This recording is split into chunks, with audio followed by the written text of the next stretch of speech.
Hello, everybody, and welcome back to COFY Cast, episode 12. It's a big one today. We are happy to be here. We're joined this week by Miss Mina, Glenn, and Mark. Welcome back. Yes, welcome back indeed. We got a lot of good stuff to talk about today. Should be really fun. And I am going to let Miss Mina bring us in because we're going to talk about God of War up first. You have a full notebook of notes and information you've taken on the game and on Norse and Greek mythology. You are ready to rock this week. So I'm just going to let you kick it off and we'll go from there. Okay. So God of War 2018, cinema. It's so good. Like pure cinema. Like it's so good. It's crazy. And I finished it. I guess I should insert spoiler warning here because I will be spoiling discussing how it ends. Yeah. Yes. Sorry, Mark. We will be spoiling. Wait, but Mark, you're just gonna have to take. He's gonna have to take BL on this one, I think, unfortunately. Yeah, my bad. So. Oh. Yeah. Okay, that's fine. Go ahead. Okay, so in the end, all right, okay. Mainly though, so the whole premise of like the game is like actually fairly simple, right? The story itself is like, okay, Faye is dead. Like my wife or my mother, depending on like the perspective of which character. Yes. You know, the mother is dead of the family. You actually don't see her like ever. Like you don't get to even see her at all in that game, which is interesting. And then you're supposed to like bring her ashes to like the highest peak of the 9 realms. And then we begin our journey with Kratos and Atreus. When I went through the first like mountain that like we thought was the peak, that's where I meet Mimir, and he tells me that like, oh, this is actually not the highest peak. I remember being so rage baited. Like, what do you mean? What do you mean this is not the right peak? Like, I literally had to fight dragons and shit like to get there. It was actually kind of like there was a bit of work to get there. And I was finally there.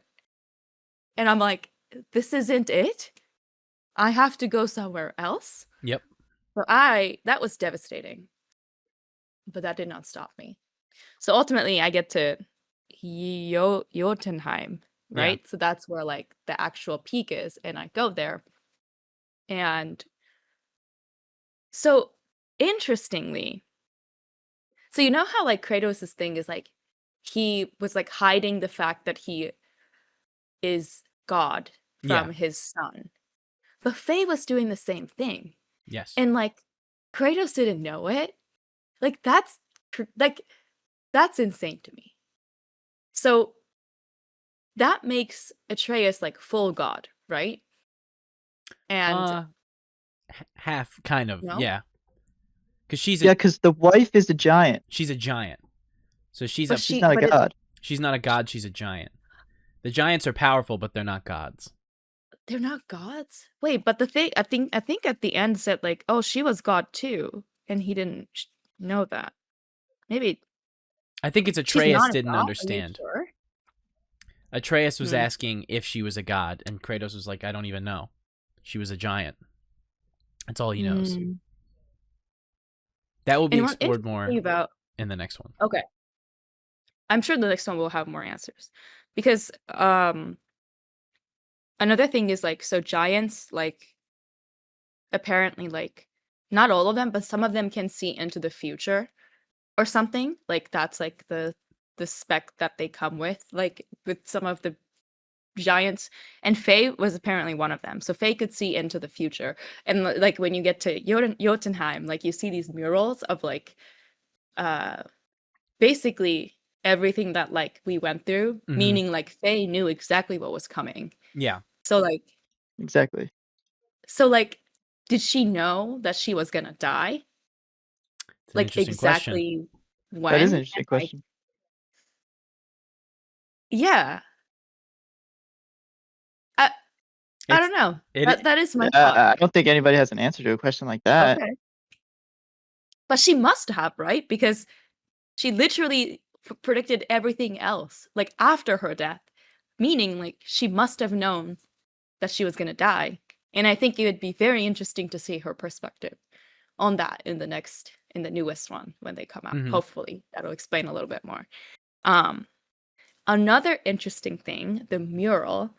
Okay, they don't like. There's like a part of the mural that's covered with like a fabric draped over it. Yeah, like a Kind of hidden. like a drape. Yeah. But that's where like it shows like Kratos' death, like in Atreus's like hair. And I was like, that's crazy that they just show that. Like, I don't know if it's gonna be the next game or the next game, but like now I know that's coming. Like that's crazy. It's quite the cliffhanger at the end of the game. Yeah. And like, Well- and he's Loki? Atreus is Loki. Mm-hmm. Just like in Marvel, it's the same, right? Because in Marvel, Yeah. he's half giant as well. Yeah. So Loki is it's the adopted son of Odin. Yes, Adopted, okay. adopted son of Odin in Norse mythology. Which is what makes Thor and Loki like siblings. Yeah, like half brothers, Yes. essentially. Quote unquote step siblings, yeah. But how does Okay, so Atreus is Loki. And Loki apparently is a god of mischief, deception, trickery. Mm-hmm. That doesn't sound very like Kratos. You know what I mean? Like it's like No. such an opposite from Kratos. So like is that what he's gonna grow into? Like just kind of messing around. Like Marvel's Loki. Like is he gonna be like that? Because then I'm like, I don't know how I feel about that. How will he live up to the myth, right? Like how will they incorporate his character? Because they're essentially saying, well, what if we take our character that we've invented, Kratos, right? Similarly to what they did with Greek mythology, right? And shove him into this lore. How can we change it? How does injecting a character like Kratos change the traditional story of Norse mythology? Okay, so it's not entirely based on the traditional mythology. So they're like trying to add in. They take creative liberties, but they do stick pretty close. There's a lot that they stick real close to, especially in the Greek games. Okay. Yeah.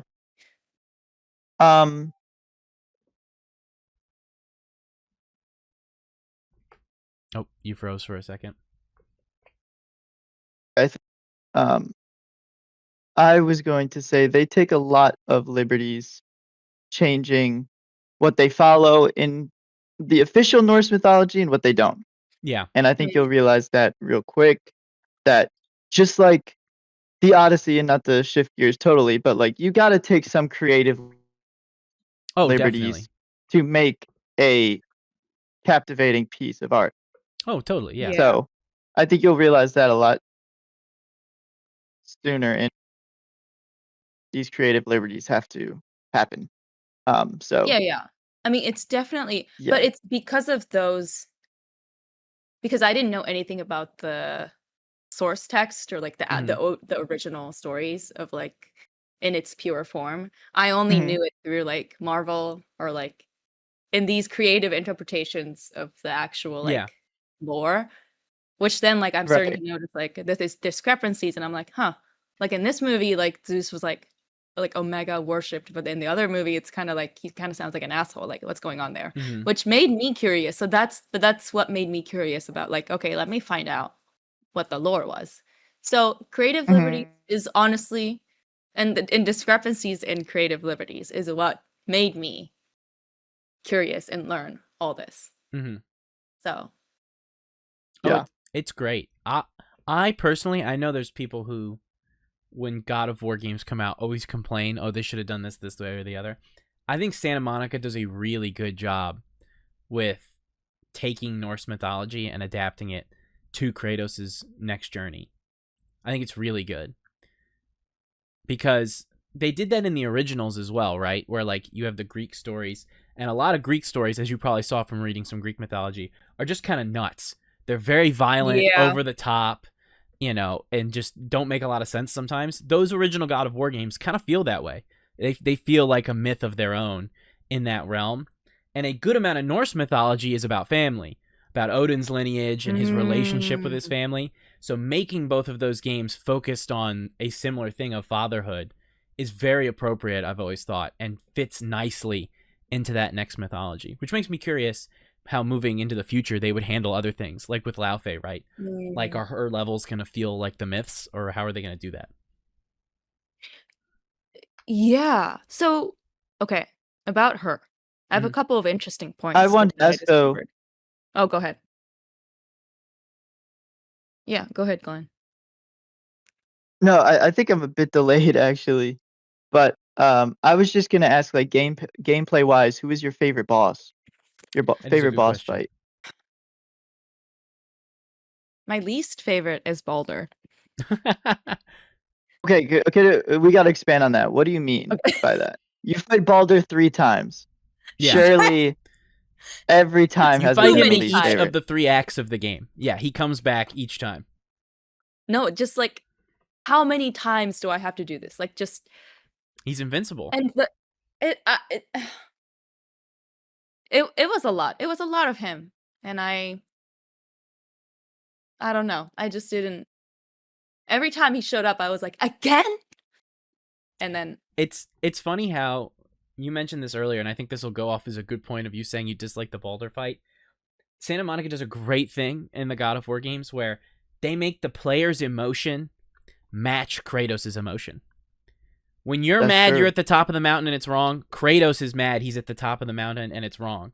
When you're like, fuck, I have to fight Baldur again, Kratos is like, fuck, I have to fight Baldur again.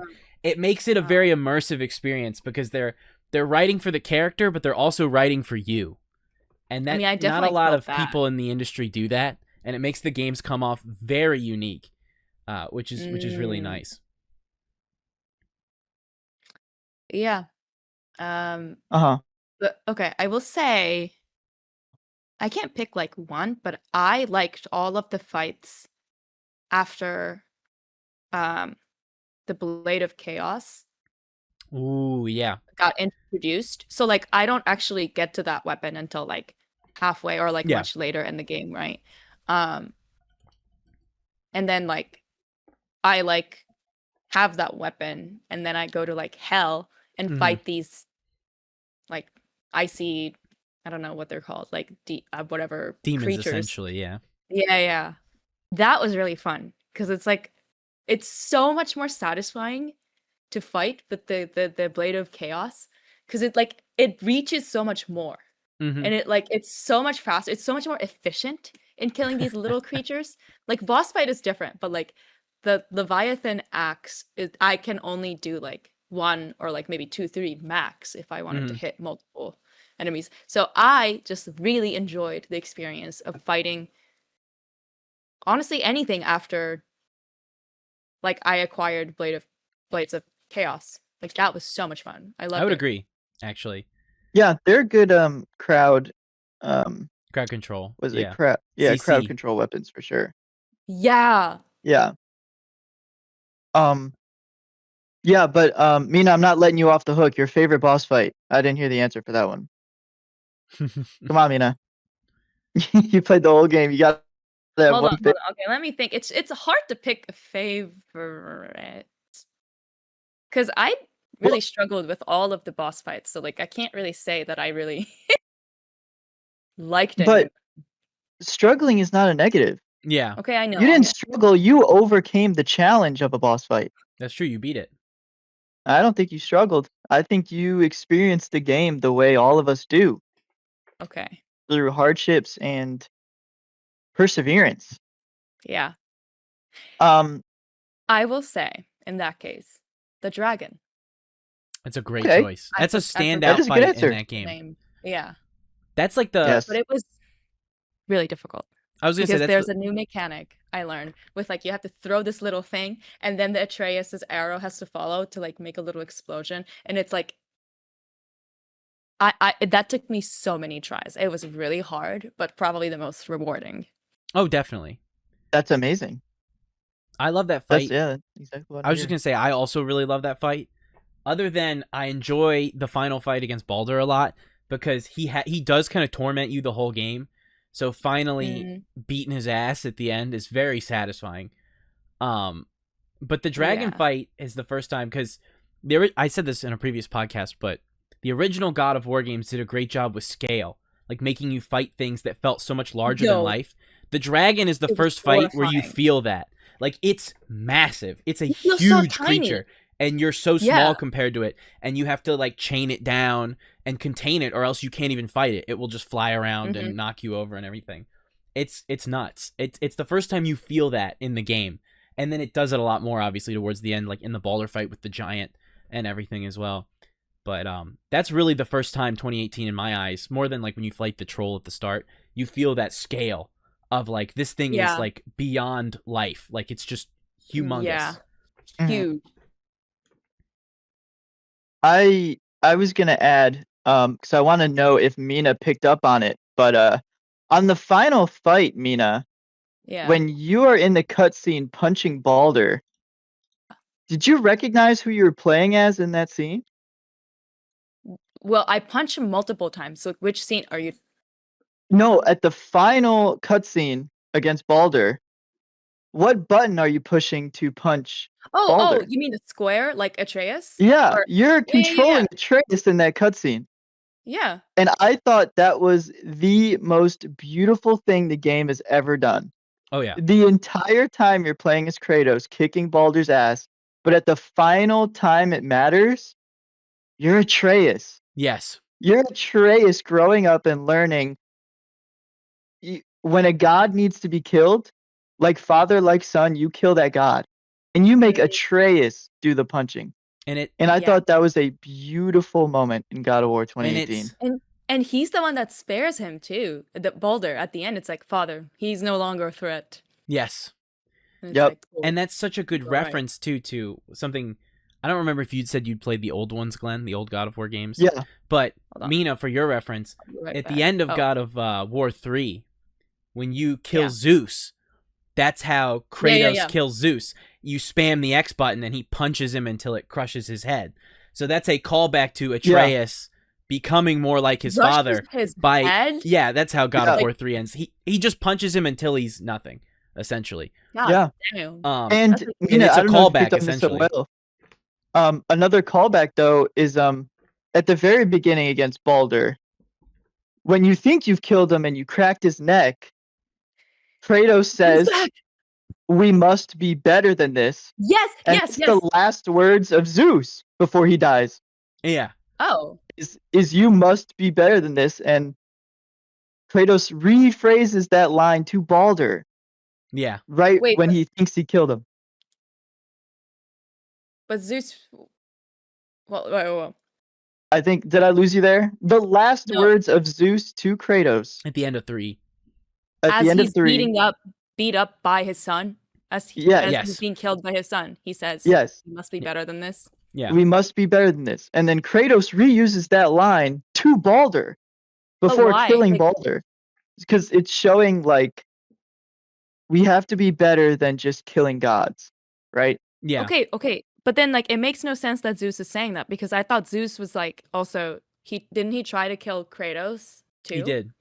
So, like, they're all trying to kill each other. They're all trying to kill each other. It's like, so he feels regretful at the end now. Like, that's the great irony at the end of God of War 3 is Kratos has fallen so far that even Zeus is like, this is bad.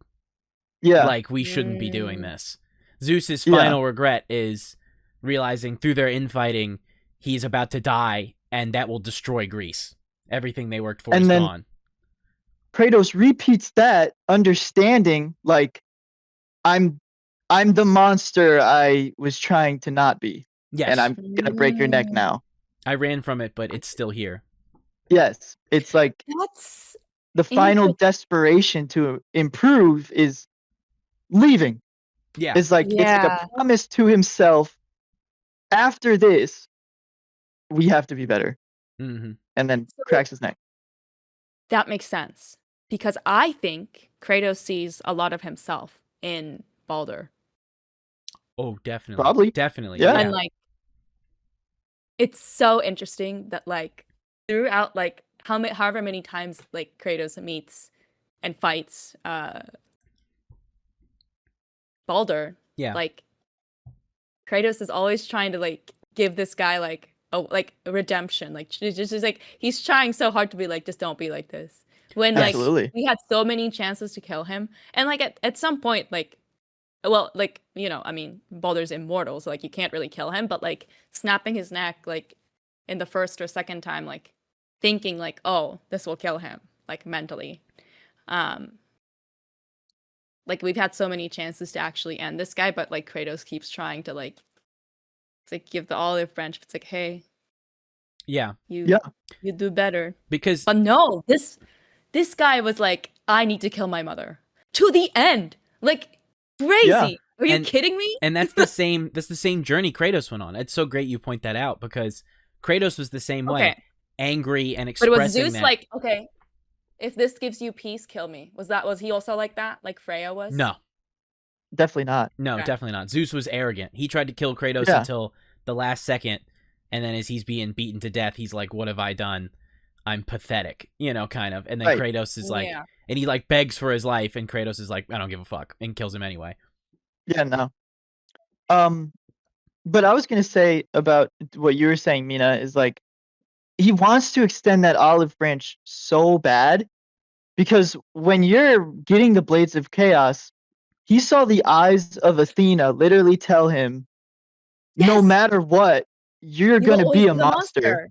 Yeah, I remember. Yeah. He's like, you will always be the god slayer of our pantheon. No matter what you do, who you help, you will be our monster. You will be a monster.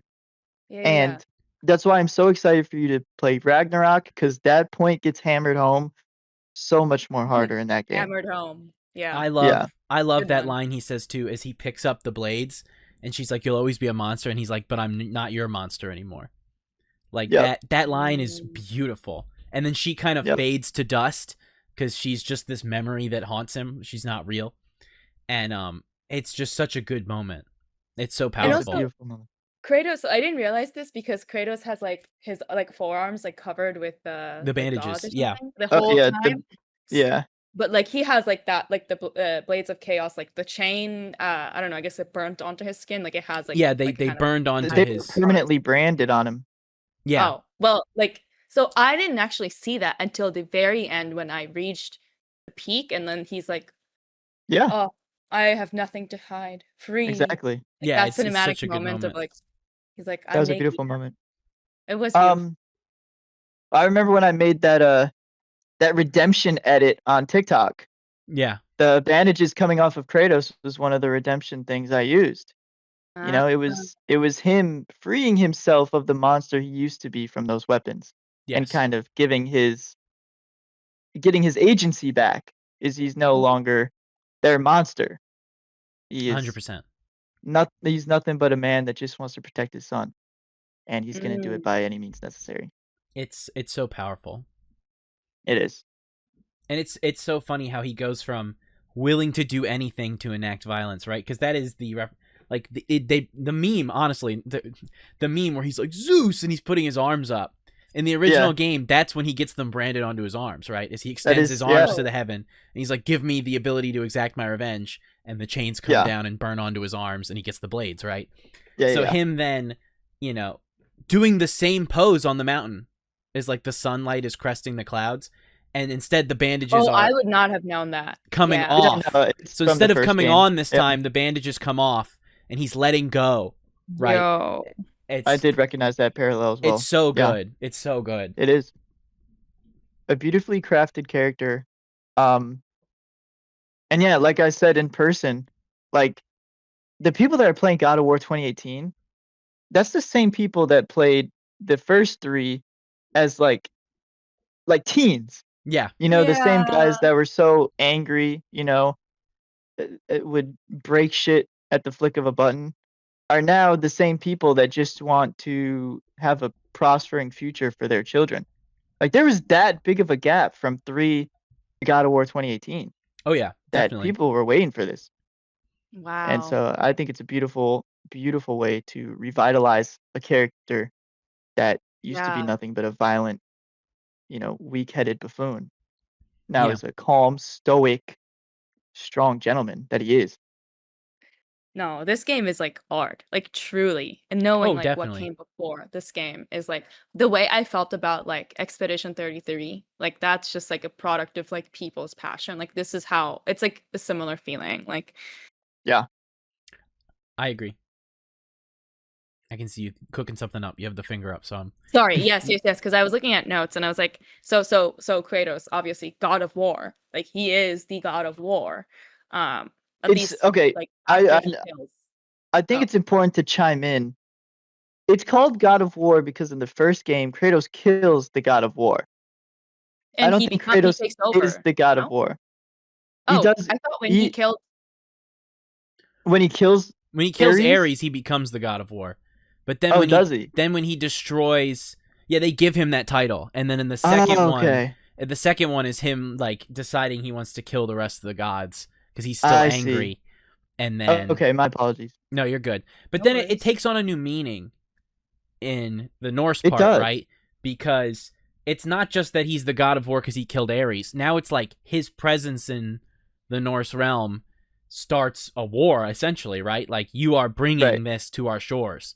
Right. It will follow you. So that's what you think happens like in 28. So it's another thing, right? So this whole time I thought like, okay, I pissed off all the gods. Now they're after me, like Kratos. This whole time, like I thought Kratos was the reason, like, oh, they want me for like revenge or whatever. Like I pissed them off. Now they're looking for me. No, at the end, then I find out that it was actually Faye that they're after. So that's where I'm confused about. Why would they be looking for a giant? Like why would they be so interested in that? Because that's a comment that he makes at the end, and I'm like, wait, I don't get it. Why would they be looking for Faye? It has to like I'm trying to remember what they say in the game that I can talk about this before you play the next one. They reference it in the end of Kratos' speech where he talks about Ragnarok a little bit, I think, with Atreus when they're looking at the paintings. Do you know the significance of Ragnarok in Norse mythology? Hold on. I have notes. She's got the notes. She's ready. I wrote that down somewhere because I know. I also want to chime in. Yes. It's not about the Ragnarok experience, but Odin hunts giants to near extinction. Yes, that's. Yeah. Okay. Good pull, Glenn. Purpose. Good so pull. When he finds out Faye is like a giant, it's just another hunt. Yeah. But go on. What is the book? Yeah, go on. No. Lore. Okay. You probably know this, but what I was like researching. Okay, so like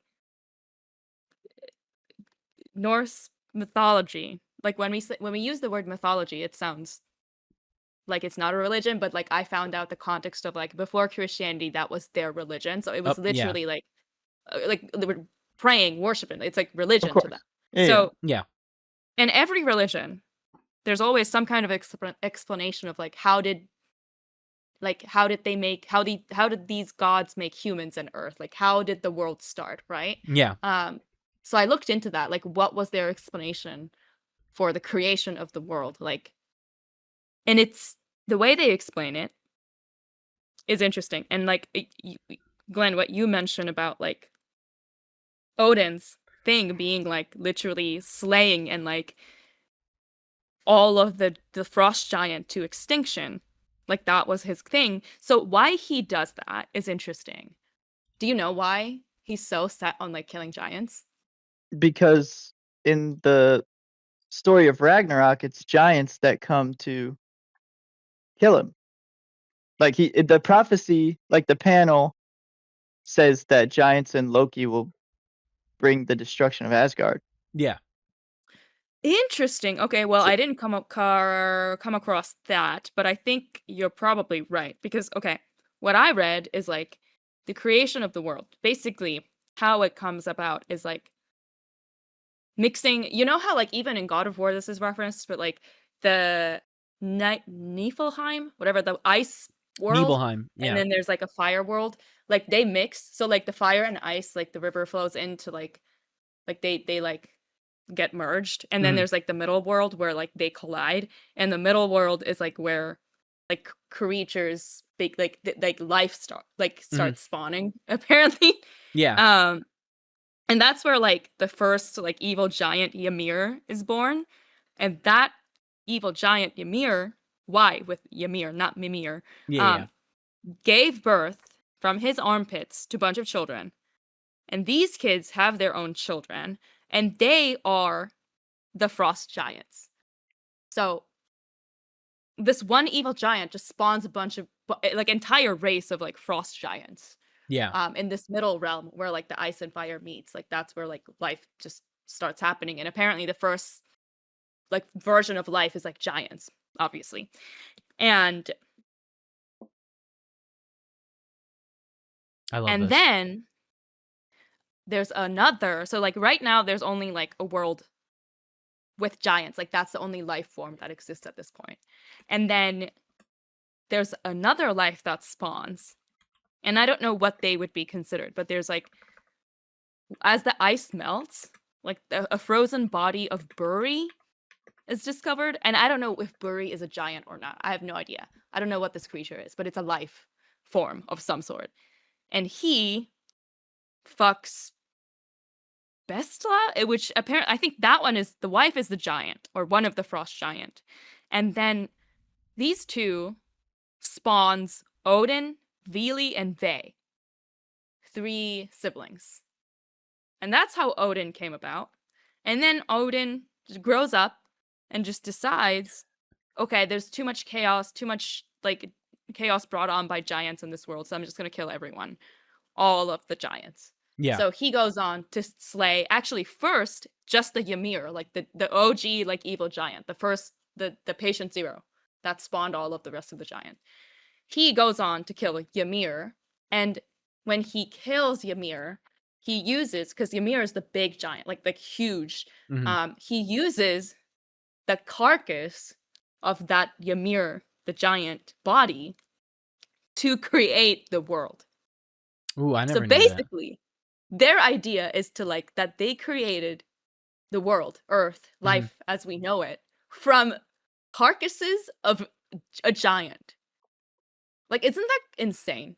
Oh yeah. Just like that they were saying like, oh, the teeth of the dead giant became the rocks that we see on Earth, and like the brain is the clouds that we see today, and like all that body parts just like is assigned these elements of Earth. It's so interesting. But there's only 2 survivors. So they think they killed all of like the frost giants, right? No, there were actually 2 survivors, but they don't know it. So the 2 survivors escape to go on and rebuild the race somewhere else.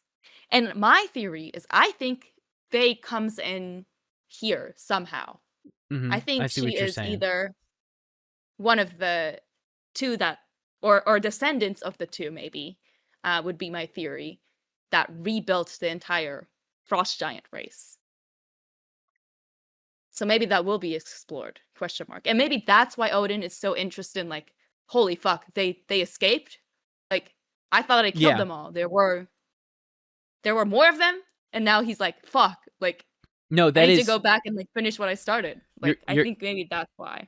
You're getting there, I think. I obviously won't comment on direct details, but I know what Glenn was getting at with the hunting of the giants as well, the way God of War directly pulls from that myth, is like, because you talk about it, right? Like the frost giants are there. They're in the myth of Ragnarok, right? So he's like, oh, well, I'll just kill them all, and then that will fix it, right? So you're talking about the thing of, right, like they spawned from this, the earth happened, and then some of them lived, and which would spawn on Odin's like, well, that's not good. They have to be gone because Ragnarok says I lose.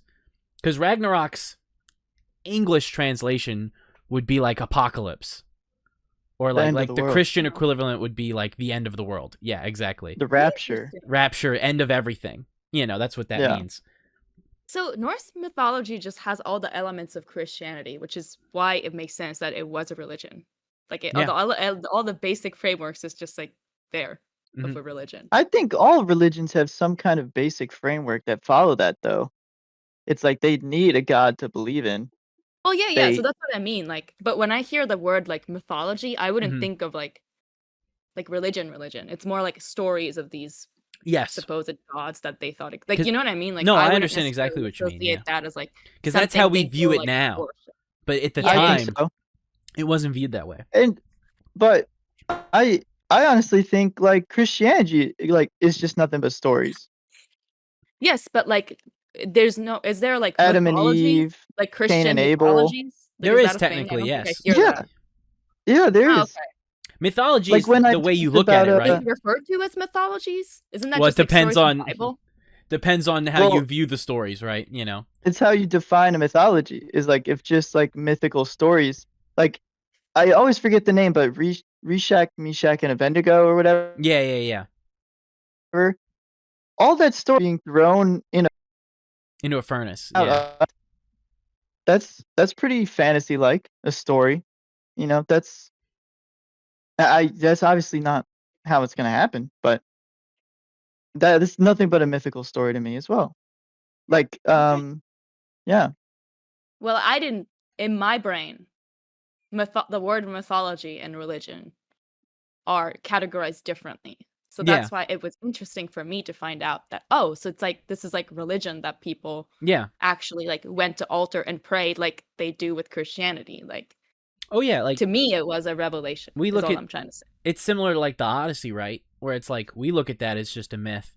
But back then, like they used to make sacrifices to those gods. They believed those things, you know, not to get into Odyssey talk yet, but you know, talking Odyssey about was also such an interesting experience too. I loved it. You had the mythology gauntlet. You really did. That's true. And that's why, dude, I was so. This is what I do at my place of employment. Just so you all know. Allegedly, for the record. Allegedly, this is a joke. I am not employed, so that's a joke. Okay, so like I can I talk about Zeus? Let's move on to Greek. We can move to Greek and then talk about the Odyssey as well, if you feel done with God of War. I was gonna ask, who's your favorite character? That's a good way to capstone this. Yeah. Dude, Kratos. Yeah. It's Kratos. I'm sorry. So what scene made you realize it was Kratos? There's no singular scene. It was more like it's the progression of it. Like he starts out very cold and distant and again, I don't know how he was in like the earlier games, so I have nothing else to go off on. Like that's my first impression. Like we're starting off on like kind of a bad foot. Like you're such a dick to your son. Like I don't know if we're gonna get along, but yeah, we do. He kind of like, you know, starts being vulnerable, shows, you know, part of his past that he's not proud of or wants to share with his son. Eventually he does share, and then he becomes more like, I don't know, he like at a certain point, okay, if there's one scene, I think it's when what's his name, when Magni and Modi, you fight them, right? And I think I only kill Magni in the first fight.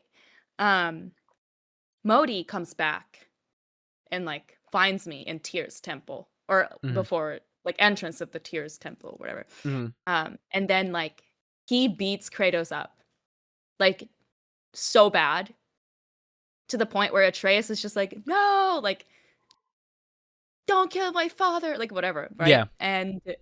But Atreus is still just like a kid, so he can't really do anything. But that's when like his Spartan rage just somehow kicks in for whatever reason. Like that's when he experiences that for the first time, and he's like, ah. And then he can't handle it, so he just passes out. It's like, yeah. I was so confused. He just like, I saw this young kid just yell and pass out, and I was like, I am dying here.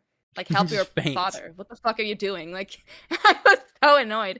And then, obviously, Modi's still alive trying to kill me. But then, like, once Kratos sees that his son is like passed out or whatever, incapacitated, his priority becomes saving his son than like killing Modi. Yeah. And I thought that was interesting. It's like, I feel like maybe that was the shift when like, oh, he's different than you were expecting. Yeah, exactly. So he is your priority now, and you're making that really clear to me right now. So you're okay. You might be an okay father. Cinema. Yeah. I'm sorry, but I think you said you only kill Magni? In the first time, yeah. Or I think Magni and Modi, right? It's brothers, Magni and Modi, yeah. Oh, okay. You kill one of them first and then fight the other one later. Yeah. Yeah. And Atreus kills Modi. I think I might have glitched out when you said that, but no, you did. You came through. Oh, okay. Atreus kills Modi in the game. Okay, when does Modi die exactly? Because I'm trying to remember when that happens, and it's like, is it when? No, because Atreus passes out though, so like it must be after I like get the heart of the giant to cure his disease, and then I can't remember in the timeline. But Atreus kills one of them before they have the conversation, or is it before or after Kratos tells him he's a god? That's what I can't remember. No, because it's like Atreus kills Modi, right? And I'm pretty sure that's when they have the conversation, like, there's consequences to killing a god. Yes. And Kratos is like, how do you know? Okay. How do you know? And it's like they spill all the beans. Now I know. Yeah. So I'm talking about before. So Modi finds me. There's a scene where like Modi pulls up and try to beat me, and then like Atreus ends up like, I don't know, activating Spartan Rage and just passes out, like, and then I don't know wherever Modi goes, wherever he goes, but like, and then I meet him again later after Atreus is cured, but like before that, it's like the second time that I meet him, is when like Kratos is like, I gotta save my son, like that's my priority right now, rather than like trying to go after this like enemy, like killing, violence versus saving his son, like he clearly is like, I gotta save my son. So that's when I was like starting to be like, okay, maybe you're different. I don't know. I see.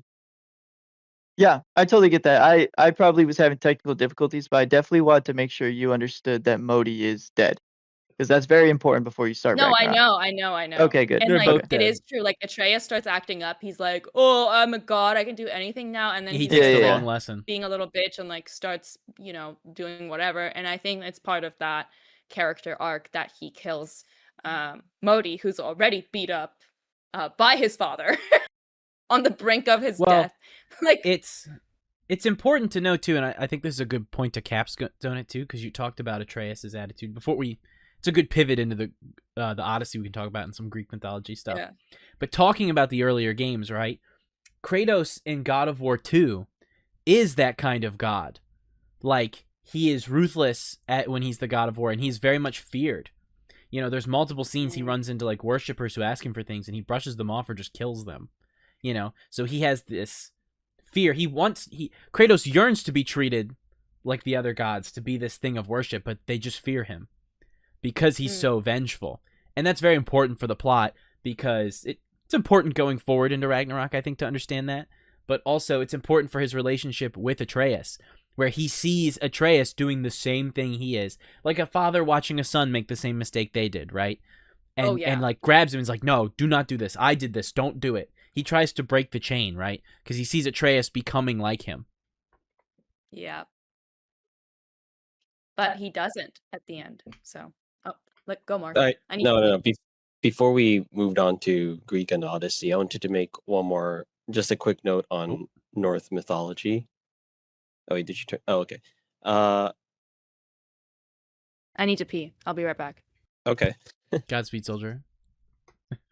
Because, while you guys are talking about Norse mythology, right? And we don't have to get into 14 too much, but 14's new expansion is going to be about featuring Norse mythology. And then I forgot, because it's been a while since I remember Norse mythology. But Mina's comments about frost giants. And I'm like, wait a minute. The next expansion will take place in a reflection of the source that is overcome by frost. Yes, exactly. You see a lot of giants, so I'm just wondering if maybe you had some, because you probably recall more of the mythology than I do.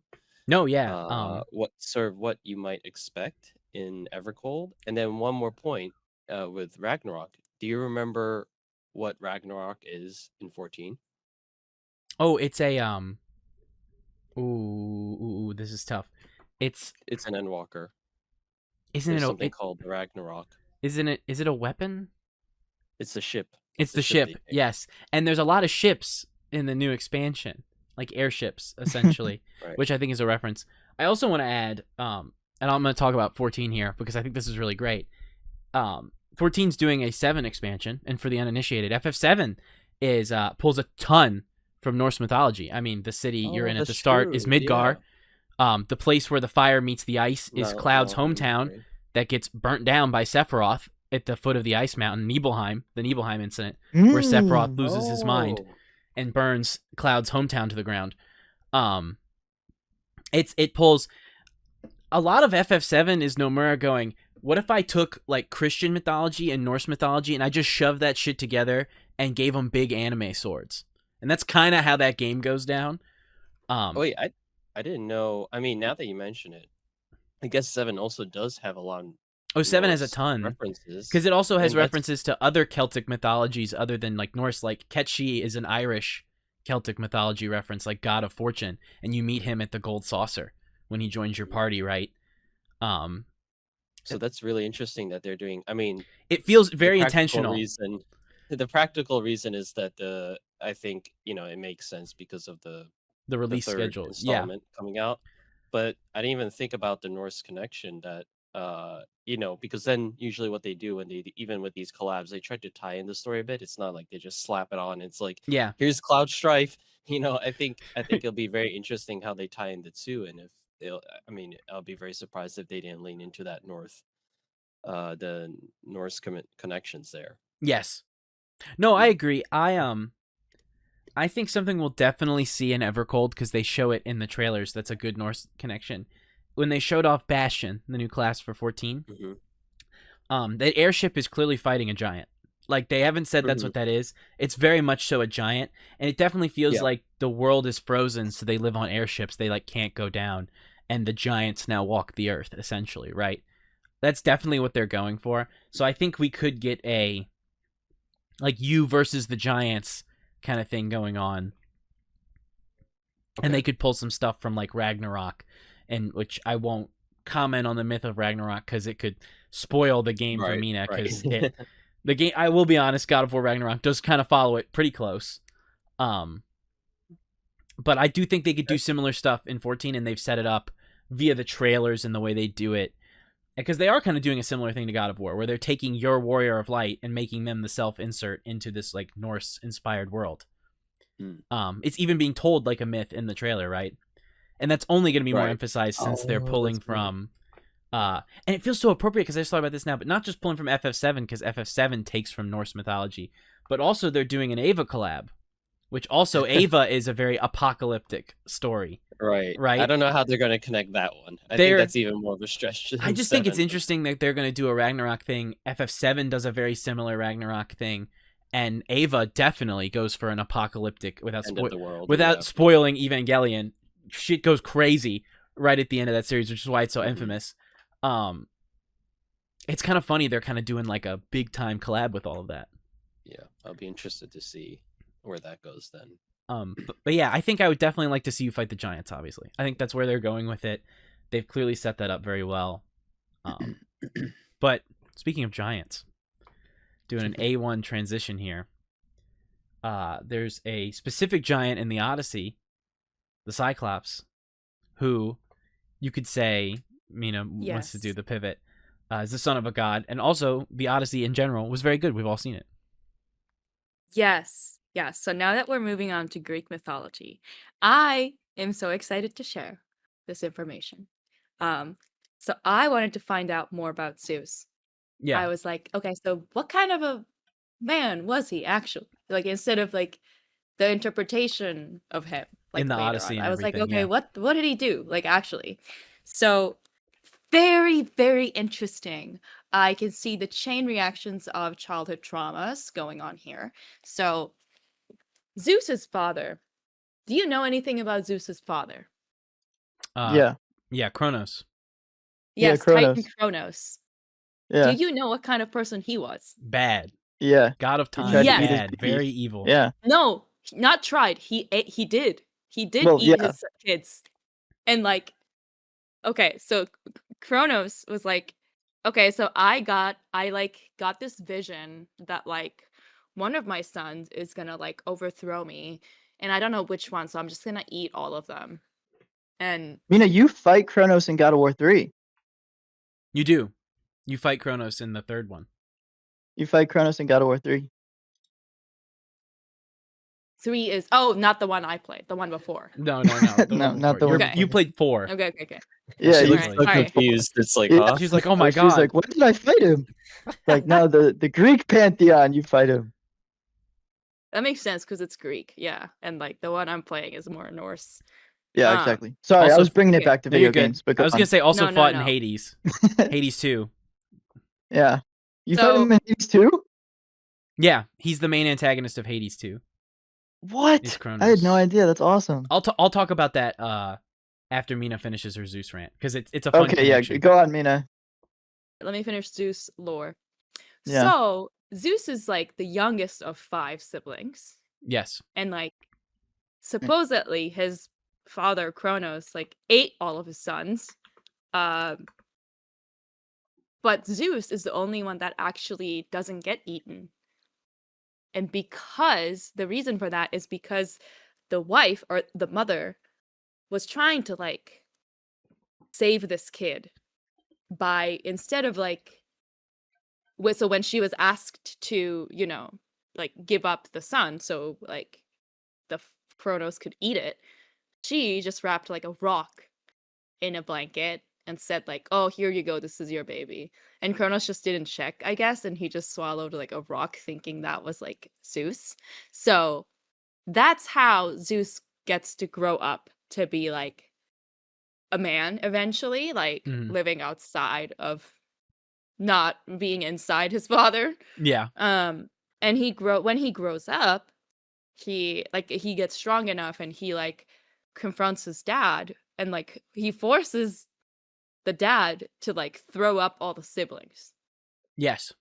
And the siblings return. Like I don't know how they were surviving inside him. Yeah, that's why I meant by trying to eat his kids. Like they don't die. They kill him, yeah. They do. But like, dude, that's crazy to me. Like you were just like inside him and you just get vomited out one day. It's like, oh, time to like live now, I guess. Yeah. Outside world. And that is like, Kronos eating his children is referenced in the Odyssey. What? Because there's a very so okay, this is going to be a long pivot here, but you'll find this interesting. Greek mythology, a lot of it was adapted into Roman mythology when the Romans took over, but they changed the names to make it feel more like their own. And those names are now the planets of our solar system. So Mars, Saturn, all of those things. Whoa. And so Kronos was Saturn. So the famous painting of Saturn devouring his son, that crazy-ass painting of the dude eating another guy, is Kronos eating his children, essentially. Right. And that is referenced in the Odyssey when the Cyclops eats one of his men. It's the same pose when he bites the guy. Nolan references that as like essentially like a connection moment for mythology and everything. Oh, that's so okay. So since Cyclops, Mm-hmm. Cyclops, also interesting because I was also confused about like, okay, what is it? What is he? Like, what's his relation to this? He's just a little guy. God franchise. You don't look like a god. Like, what are you? Like, okay. He was Prometheus. The guy in the Odyssey was Prometheus. Or Polyphemus, sorry. Polyphemus, yeah. Yeah, Polyphemus. Huh? Also in Hades. Is that what you're... No. The Cyclops in Odyssey. Okay. Oh, okay. I don't know about Odyssey, but... Okay. His name in the Odyssey is Polyphemus. Oh, okay. That's the Cyclops. What other Cyclops are you thinking of? No, it's the same Cyclops. I didn't know he had a name. Excuse me. Oh. Pronouns, libtards, but it's okay, so what I know about Cyclops and why it's important is after Zeus gets like his dad to like throw up the siblings and now all the siblings are reunited, they obviously are mad at the dad, obviously, because he ate them. so now the kids lead a 10-year war against the Titans, which the Kronos was a Titan apparently, which I guess is just another word for giants. Like it's just all the same things now at this point, just big people, and it's a bit different. They win. I think it's a bit different, but are they not? So the giants, when giants have like human anatomy, right? Okay. Titans are more so like in the movie Hercules, right? They're like the big water guy, lava guy, those are earth guy, air guy. They don't follow like human anatomy. The Titans typically have. The Titans in Norse mythology represent like these beings, these giants, whereas the Titans in Greek mythology usually represent unfathomable things like nature or elements, right? So Kronos is time, which is this unstoppable thing, right? No one escapes time. Gaia is a Titan. She represents Earth, right? Yeah. Like these things that will never die: fire, wind, water. You know, almost greater than the gods, elements, essentially, right? And they say that those are the families of the gods. Like the gods came from these primordial things. Yeah. Dude, that makes so much sense because in Horizon, Zero Dawn, the Earth person, the system is called Gaia. Yeah. That makes sense. Gaia is the Titan Kratos rides in God of War 3. Yeah, she's in God of War 3 as well. Yeah. Against the fight with Poseidon. I keep saying also in Hades, but it's because it's Greek mythology. It's all together. It's all Hades. It's all connected. Well, I will finish my lore dump about Cyclops very soon because what I found out about Cyclops, apparently that bitch can make weapons. Like he looked pretty incompetent from what I saw in like Odyssey. It's like he could barely like move. He just like goes out, eat, comes home, sleep. Like he did not look capable enough to make anything of himself, but apparently in the lore, he is the weapon maker. He makes the weapons for Zeus and his siblings, which are so he makes Thunderbolt for Zeus, Trident for Poseidon, and Helm of Invisibility for Hades. So those weapons are the reason why they were able to win against the father or like the Titans. Which is why like these siblings feels like they owe it to Cyclops, like the victory. For like revenge. So yes, I didn't read anything about like Cyclops actually being related to any of these gods, so like I don't know, maybe he is. I didn't see it, but that doesn't mean that it's out of possibility. I'm just saying like from the lore I could find, it's like these siblings, including Zeus, Poseidon, Hades, like they all kind of feel like, oh, like it's because of Cyclops. Like they feel like they owe it to Cyclops for their victory. And because I was gonna say like the Cyclops we see in the Odyssey is like it's an incompetent Cyclops. I think it's because I know multiple Cyclops. Oh yeah, because Brontes is the one that makes the Thunderbolts. Hold on, the Cyclops Brontes. Cyclops is like a race, BRONT. a giant. Yeah, it's like a race. It's like a race.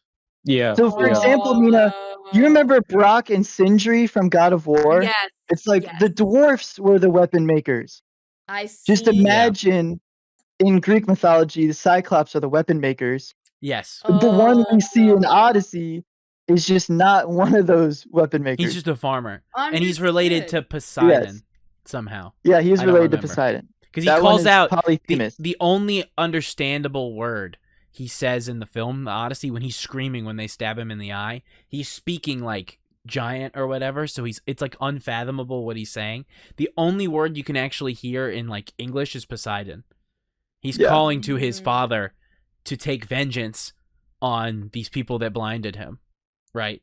Which is what happens because the second they hit the water, they're like, "Fuck, we're lost." Right. Poseidon fucked Cyclops. Something to make the Cyclops.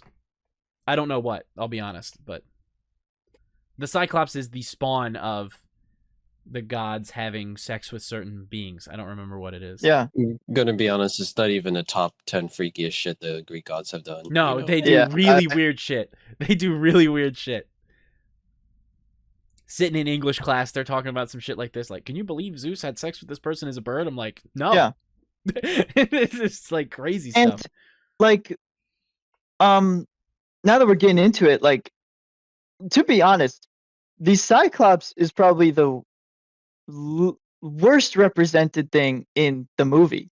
In the book, Polyphemus literally runs to other Cyclopses to tell them intelligent. who He talks wounded to his them. eye.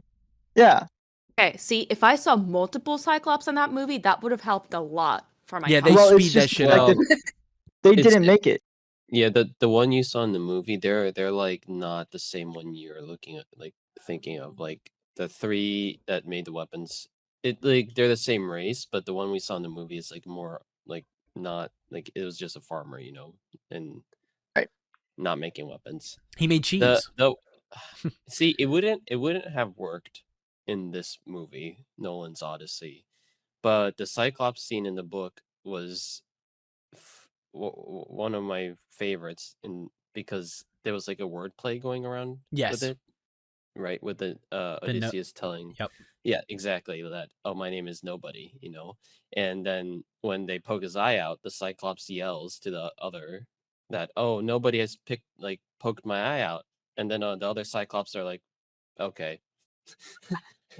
Yes, So exactly. there was like a lot of funny wordplay with it. Now, obviously, if they kept in the movie, you're not getting the darker horror scene that Nolan intended. So that's why they probably skipped over that. Although, what I liked about it is it also showed, Odysseus's cleverness, which I don't think they really emphasized on in this movie, because not at all. He, as a character, he only has a few moments where he's really clever.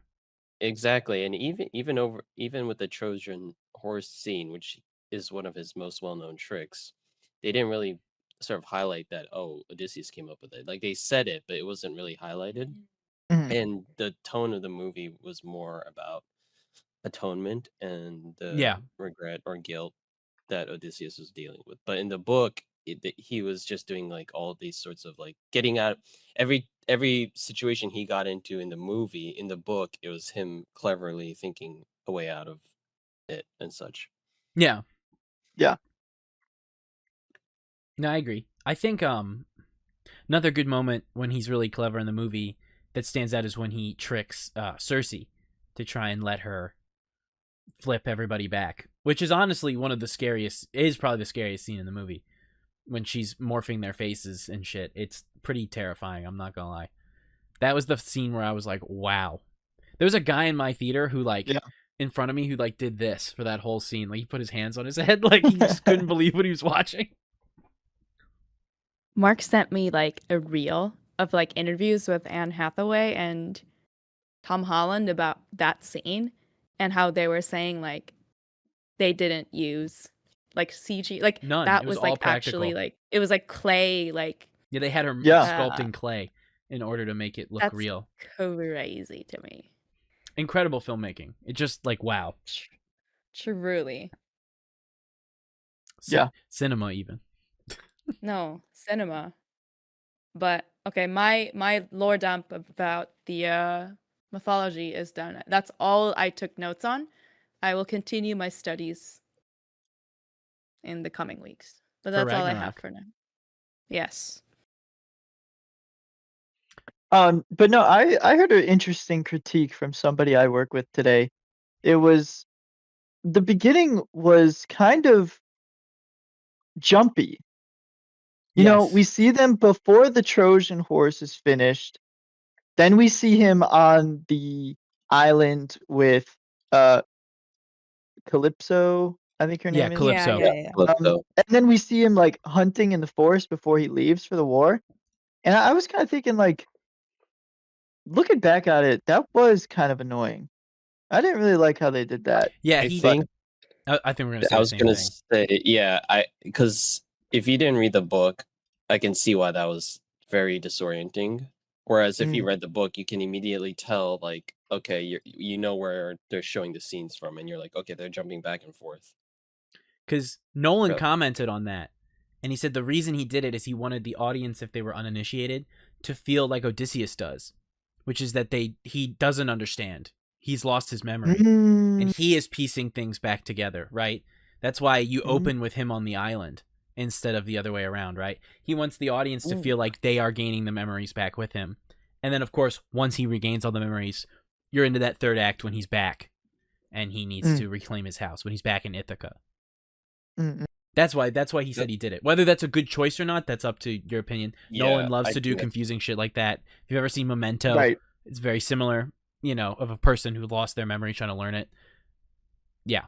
Because that's a good point also, because I didn't think about it, Glenn, until you mentioned it just now, but it was particularly disorienting in the first part of the movie. They were jumping back and forth a lot.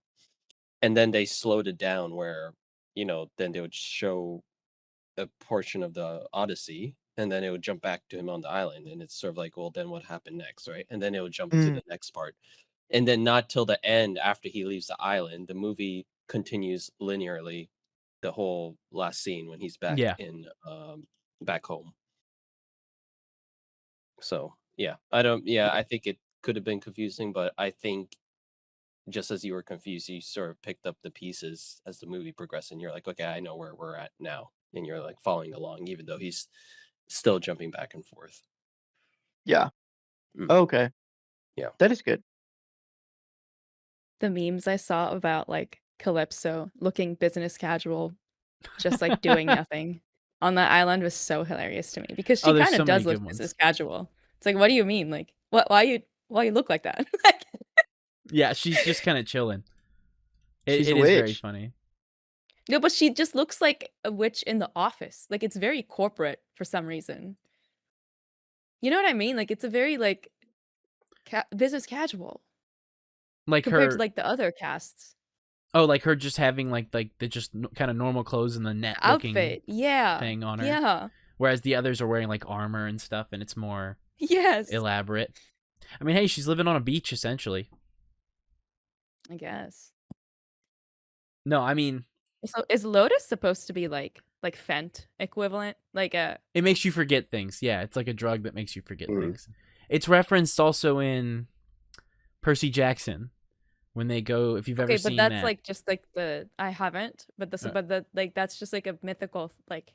Yeah, it's a like Greek a legend, mythology right? thing. It's not like I can't go out and eat. No, lotus if you eat and, a like, lotus lose flower my in real life, you're just gonna be like, blech. I'm eating a flower. Okay, good to know. You're not gonna bite a lotus flower right. and be like, oh my gosh, all my trauma's gone. I remember nothing. Who are you? You know, it's not. It's not gonna happen. Which it was interesting to learn in the book.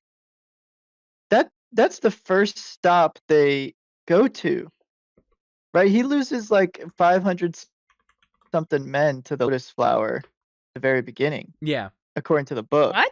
Which yeah, is it's very a much surprising. longer scene. Wait, so is it like an addicting like you could die? Like it's Fent.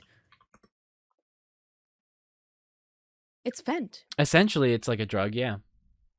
I because like they don't die from it. No. Oh. It just like keeps it's you a there. drug. It's a drug. Yeah, it keeps them there. When you say lost, you mean like they were just like hanging out there? Yeah, they're potheads. Oh, okay. You know, they enjoy it so much they don't want to leave. Exactly. And they consume so much of it, they can't even understand, right? That's why when Odysseus in the book versus the movie starts to kind of realize he shouldn't be taking it so much, he starts to get his memory back. And he's like, how long have I been here? And she's like, well, you've been here 8 years. And he's like, what? You know? Yeah. And in the book, there's like an island full of the lotuses, and that's where they stop first. Yeah, they stop there first. Odysseus already loses like a portion of his men from that alone, because he strictly like can't get them to like remember that they need to go home, and so he's like, all right, see ya. Yeah. Peace. So that was interesting. I mean, no, I agree. He ends up with Calypso at the end again, but it was interesting to know that in the book, like that's their first hurdle, and then they go to Polyphemus, and then his hubris shows his ways. Yeah, exactly. Damn them to hell. Literally. Some of them. Pretty much. Also, that sequence. I love how they handled Hades in the movie, though. So sick. I thought that was such a fun scene, seeing everybody, and some people have their gripes that they wanted it to be more like a place to enter rather than another beach setting. But like them coming out of the ground was already cool enough. And that's also like, done practically. That was real sick. Oh yeah, I knew gave right the away. extras that like little knows what he's doing. snorkels and buried them. And they like knew they had enough air for a set amount of time, so they'd hit action and tell them to stand up. So they really rose out of the ground like that to do that shot, which is why it looks so good in the movie. And it's so imposing when they walk up and they drink the blood out of the shield. I liked his interpretation of trying to make the underworld feel unfathomable. He does that a lot in the movie with the gods, whereas like in Greek mythology, similar to like God of War, right? The gods are kind of just there. They look like people, you know. Whereas Nolan wanted them to be these like unstoppable forces, essentially, right? Yeah, so definitely. Whenever there's an encounter with the gods, it doesn't make a lot of sense. Kind of like if you did run into a deity in real life, you wouldn't be able to understand it, right? Because as a human, you only know what you know, right? Our own environment. If you met a being from beyond our dimensional understanding, right, it would be hard to understand it. And that's kind of what he does with the movie, right? Especially with the Hades scene, where it like doesn't make sense. Like, where'd the dude come from? Would they just rise out of the ashes, right? They drink blood, and then you can see their face when they drink the blood. But other than that, they look like these like grotesque shades that he almost can't understand, that go on for like forever, you know? And of course, obviously, the shot everyone makes fun of Agamemnon had to have the fit in hell. You know, he died naked, but he brought the fit to hell because he was like, I can't live forever without the fit. It wouldn't have hit the same if he showed up butt naked. It was like, yo, Odysseus, be careful when you go back home. If I die like he did and I don't get the threads with me in the underworld, bro, I'm definitely calling somebody. I'm imagining them like dragging him down and he's like grabbing the clothes like, no, please, I have to have this. Yeah, no, that shit's mine. I earned that one. Nah, dude, it was cool as fuck. That outfit. Yeah, I need to have that shit too, bro. We said that in person last night. I'm sorry if I cut you off here, Mark. I didn't mean to, but I do think it's really funny that like so many people complained like, oh, that's not a comic accurate armament or actually historically accurate armament for a Greek king. And I'm like, but have you considered it's sick as fuck? It's really cool. Like that goes a lot further. What they actually wore, it looks stupid. It looks really dumb. If you look up like the real armor, it looks terrible. Zero aura. It's like like yellow and white and red. It looks crazy. Goofy. They all look like clowns. They do. They look like clowns in armor. I was gonna make a point because you were talking about how Nolan depicted the gods, and none of them showed up except Athena. And even then, you can argue like, was that really Athena, right? And even if it was just Odysseus imagining or talking to Athena, but she wasn't there, right? And I feel like, you know, I know this was one of the ones that was like pretty loud, but the scene after they leave Helios's island after eating the meat that they weren't supposed to, and then immediately Zeus and Poseidon are pissed off, and you don't need to show Zeus or Poseidon. You could feel that they're there, the wrath of the gods, angry. Like both of them. That scene is so jarring. And the lightning. I thought like, I wouldn't have tried to depict them any other way. I think that was done perfectly. Oh yeah, like you didn't need to see the gods. You could tell to know that they're there. Yeah. The 10 flashbangs that hit the screen from the edit is clear enough that Zeus is present. That, in my opinion, that was the loudest scene in the movie. I remember like taking my fingers and like kind of covering my ears because it was so loud in my theater opening weekend. They clearly have fixed the mix and it's not as bad for some people, but like half of my theater was going like this. I like looked around because I thought like, am I the only person with like weak ears? And like half of my theater was like, what the fuck is happening? Like it's so bright, it's so loud. I felt like I was being attacked. I was like, Zeus is mad at me. Right. He's mad at me in the seat. It's just too I think good. they definitely did probably tone it down because I remember everyone talking about how loud it was, and it was loud, but I feel like I think it was toned down a bit. Sorry, I was messaging Glenn. Yeah, I was gonna say he's frozen for a sec. He pissed off the gods. He pissed off the gods. Zeus is mad at Glenn, so he's gonna live as a figure on the screen for a sec till he bounces back in. He's on his Odyssey right now to get the PC to listen to him. So, it's gonna take 20 years. Ironically, very, very appropriate. But a good pivot I think we could do now really quickly is I'll say real quick, because I said I would mention it. But fun fact, Odysseus is also in Hades too. That's the most recent time I'd seen him other than the movie. Oh. He's the guy who helps you navigate the maps and stuff and like unlock the new areas, which is fun. No. Get someone else to help me do that. That's the joke. That's what I was gonna say. It's so funny they chose him to be like the navigator. Anyone but him. Yes. He's got like all the maps and stuff, and you're like, no. Please, not you. I got this. Just give those over to me. I don't. No, yeah. We can take it from here. But it's also really funny because I'll mention too for fun because we talked about Kronos, right? God of time. So obviously Hades 1, you play as the son of Hades, Zagreus. And you're a rebellious teenager who wants to leave the underworld. I don't want to live at home anymore, which is Hades, right? So you try to leave. That's the plot, right? The second one, you're playing as his sister trying to get revenge because Kronos has come back and wants to enact vengeance on his children that killed him. You know what I'm saying? He's back from the dead because they cut him up, right? Also, what's really cool, I love Kronos' design in Hades too because he, like, mythologies came at different times in history, right? So, like, there's mythologies that are older than others, right? These religions that were around. A big one and the most famous one historically that came before Greek mythology was Egyptian mythology. So when you see Kronos, he looks Egyptian as a choice to be like he is older than the other gods. And also he has these giant scars across his whole body from where they cut him up, which is a nice detail too. Go ahead, Mina. I can see you want to. Cool. No, because I was thinking, like, wait, does that make Zeus, like, mixed? It's funny. Now that you say that, I hadn't considered that. But he does look a little different than the other characters in Hades. That's a good point. I hadn't thought about that until right now. He's like the Wajans of the god. Loki. Yeah, he gives that energy. Loki. Now that I think about it. That's interesting. I had not considered that till right now.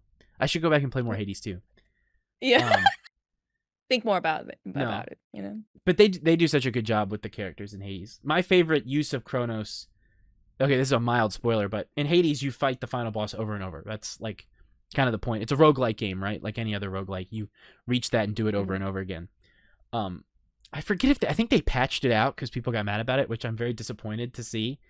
But in the original patch of Hades 2, if you got to Kronos' boss fight and you paused the game, like you get to the boss fight and you're like, oh my god, I need to collect myself, right? I've made it this far. Let me pause and think for a second. If you pause, you get special dialogue where Kronos says, oh, no, I rule over time, not you. And he will unpause the game. You can't pause during his boss fight. He'll unpause it. He'll be like, no. That's messed up. I remember he did that to me and killed me in like 3 moves because I wasn't ready for it. In the rage and I was so angry. I was like, what the fuck was that? And that's probably why they took it away. I've told Mina this before, because when it comes to like horror games, and maybe there is a game that's done it, but I always feel like there should be like a horror game should have a boss that does that, or it's like you pause, or it's like you're like exploring and you pause, and you think you're safe because the game is paused, but that's when like the monster or whatever's chasing you gets you, and like kills you. That happens a lot in those kind of games. It's kind of fucked up. But I was gonna say this is a good chance, especially since Glenn won't comment on this directly. He can jump back in whenever. But we could talk about Final Fantasy a little bit coming to Switch, and also our experience at Otakon when we went. Yeah, Mark, I saw you open Pal World. I see you're locked in on this podcast. I also saw that alert, and I wasn't gonna say anything. It's because I saw the message someone asking to open it, so I just did that. Yeah. We know exactly who that is wants to grind on the Otakon. server. Otakon was a lot of fun, and it was Final Fantasy 14 was like a big sponsor of it this time. And then I think for the first time, no? Like, well, as a sponsor, because I was gonna say last year they did have some of the voice actors come, but that's like a normal thing in cons, like voice actors. Yeah. And it's not like voice actors they only do one game, right? But some of the well-known ones from 14 came last year, and then this year the localization director and one of the community managers came to Otakon to give a couple panels, more than one, which I was surprised by. Yeah. And we caught both of them, and it was really interesting to listen to that, and just almost like a little mini fan fest, it felt like. Yeah, because it was the same 2 people we saw at the fan fest. Yep. Michael Koji Fox, which I thought it was interesting that he explained why Koji is in his name. Yes. It was just because his father was just like, just vibes. Like, yeah. I fuck with the name. I thought he like gave himself that, or like he was part Japanese or like something like that. But no, it was just like as random as that, and I kind of loved it. It's the best lore in a way, right? We got to see him. Also, Foxclown was there. Toshio, or I forget if it's Toshiro or Toshio. I forget how he says his name, but Foxclown. He was there as well, helping out Koji, which was really fun. We had the chance to meet both of them. I'll pull up a picture in a minute here to show. Yeah, we touched them. Okay, wait a minute. Wait, whoa. But yes, we had the chance to meet them. I'm not sure how this will work without Glenn because I had the screen share set up for him to be here, but we can give it a try real quick. Let me see if it looks bad. I'll just do it again in a minute. Okay, yeah, it looks chopped up. It makes Mark look sideways. It splits Mark in half. That's all right. But just cut me. Oh wait, okay, that doesn't work. It doesn't work. No, you saw it like 1 second later. Oh, wait a second, it's fine. But we got to meet them. I got to have the chance to have my Final Fantasy album signed, which was really cool. I had a vinyl that I'd bought in that day, and I had them sign it, which was really cool. They were so nice and friendly. Which you should explain how you came in possession of that, because that was not planned. Oh yeah, no, I should tell that story because it is really good actually. So our main plan was to only go really on Saturday for Otakon. We were gonna maybe go on Friday just to go because we had weekend passes, and like look around and maybe buy some stuff. And I remember just a few hours before we were gonna go on Friday, I saw they had a Square Enix concert, which for some reason I just didn't know they were doing that. Shows me I should really read like the catalog not a day before the con. But I sent it in the group chat with you guys, and I was like, oh, we should try and go to this. Then I found out they had sold tickets for it, and it was like a huge attendance thing. So I was like, oh, fuck. Like, we're in a rough spot. So I was like, we'll try and get there. They said like to show up around 5 to line up, and it was like doors open at 6, concert was at 7. Not a planned bit, I swear. And we go to line up, and the lady's like, oh, the line is capped upstairs. They like wouldn't even let us line up. They were like, no, you can't line up. Like, line is capped. You have to come back later, and we're going to do another line after we let people in. So we were like, oh, okay, whatever. We walked around for a minute, wasted some time. We come back. They let us line up. How long would you say we waited? Maybe an hour in that line? At least over an hour, yeah. We waited for a long time in that line, which was also when we talked a little bit about the Odyssey and everything as well. And it was a long wait in that line. We were very much packed in like sardines standing there. We had a guy doing yoga and push-ups in front of us who was incredibly annoying, I would like to add. I know Mina wants to make a comment. I say... No, like, there's no way he's going to be watching this. But bro is like a performative male at its peak. Oh, yeah. Like, he wanted us to know he was flexible for a man, which is not flexible to me in my eyes. So I was like, you're really choosing the wrong audience. Like, yeah, I'm kind of like, I would say intermediate to advanced in yoga. And you're trying to mug me. Yeah. That's funny. He didn't know. He didn't know you knew ball like that. No, that's what I'm saying. Like, also, it was just... And then he started playing, he was playing some kind of like mobile game. I'm trying to like remember. He was playing some sort of gacha game. I don't know what it was. Yeah. But he would like... Contrast was crazy. It was just like... the most it was so annoying. There's no other way to say it, right? Like, he would just do crunches and push-ups and squats and yoga, and he's doing it barefoot on the carpet of Otakon, which is crazy, by the way. That's like insane behavior. Yeah. So because the first time I saw it, I thought it's like, okay, yeah, we've been standing for a while. He's just stretching a bit, but then he did it again like 4 or 5 more times, and I'm like, what? What are you doing? In the beginning, he wasn't doing a whole ass yoga. It was just the crunches, which I was like, all right, like that's a little more understandable. Welcome back. But no, it turned into full like whole like sun salutation like routine. Yeah. You're moving everything around while Glenn gets ready. Yeah, it was so annoying. He was so frustrating. But we persevered because we wanted to see the Square Enix concert. So, make a long story short, the line got so big, they had to start denying people lining up. So they were like, we have reached the limit of people we are going to let into the con. It's not going to happen. We're done. So we were like, oh man, we've made it. We're good. We're completely okay. It's all going to be fine. They start lining people in. It takes a good 40 minutes for them to fill this auditorium. It's huge, right?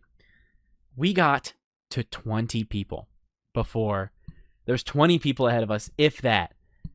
And they go, we're capped.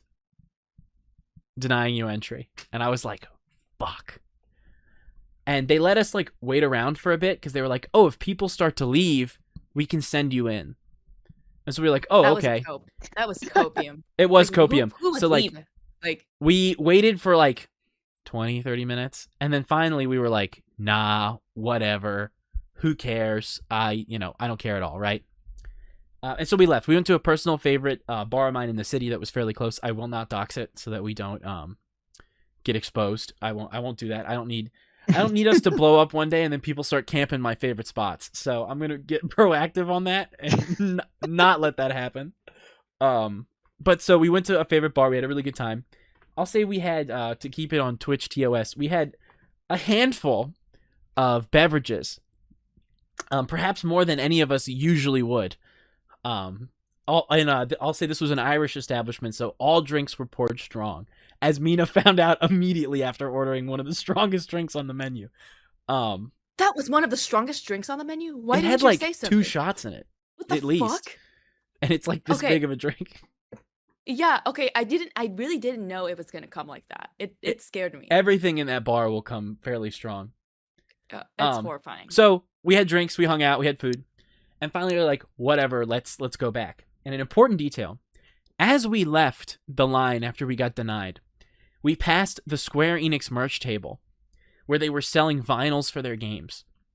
And one of them was the 30th anniversary triple vinyl for Final Fantasy. 35th year of the franchise or whatever, right? It was this beautiful giant triple LP, and it was $100. And I was like, I'm not spending $100 on that vinyl. No way, right? Fast forward. The panel we wanted to hit that night, which was with the FF translators and devs who were giving a discussion on the game and everything, Koji and Toshiro. It was in the same place the concert was held. They held it in the same hall. So we had to walk back to exactly where we were to get into the next panel. So we're walking back. They were doing something. No, but it was like they were doing like an earlier panel, and we sat. Isn't that where we saw like the kaiju? No, that was the next day. That was the next day. Oh, my bad. No, you're good. But we were walking back. So we went up the escalators back to where we were just lined up, and we're walking in. And we walked past the merch table again. And this time, I'd had a few beverages, and that $100 wasn't looking so bad anymore. It was starting to look like I really wanted that vinyl. You sat down, and I was like, I might go get that, actually. I sat down. I was like, So we got seats. Go do that. We were earlier this time so that we wouldn't get denied. And we sat down.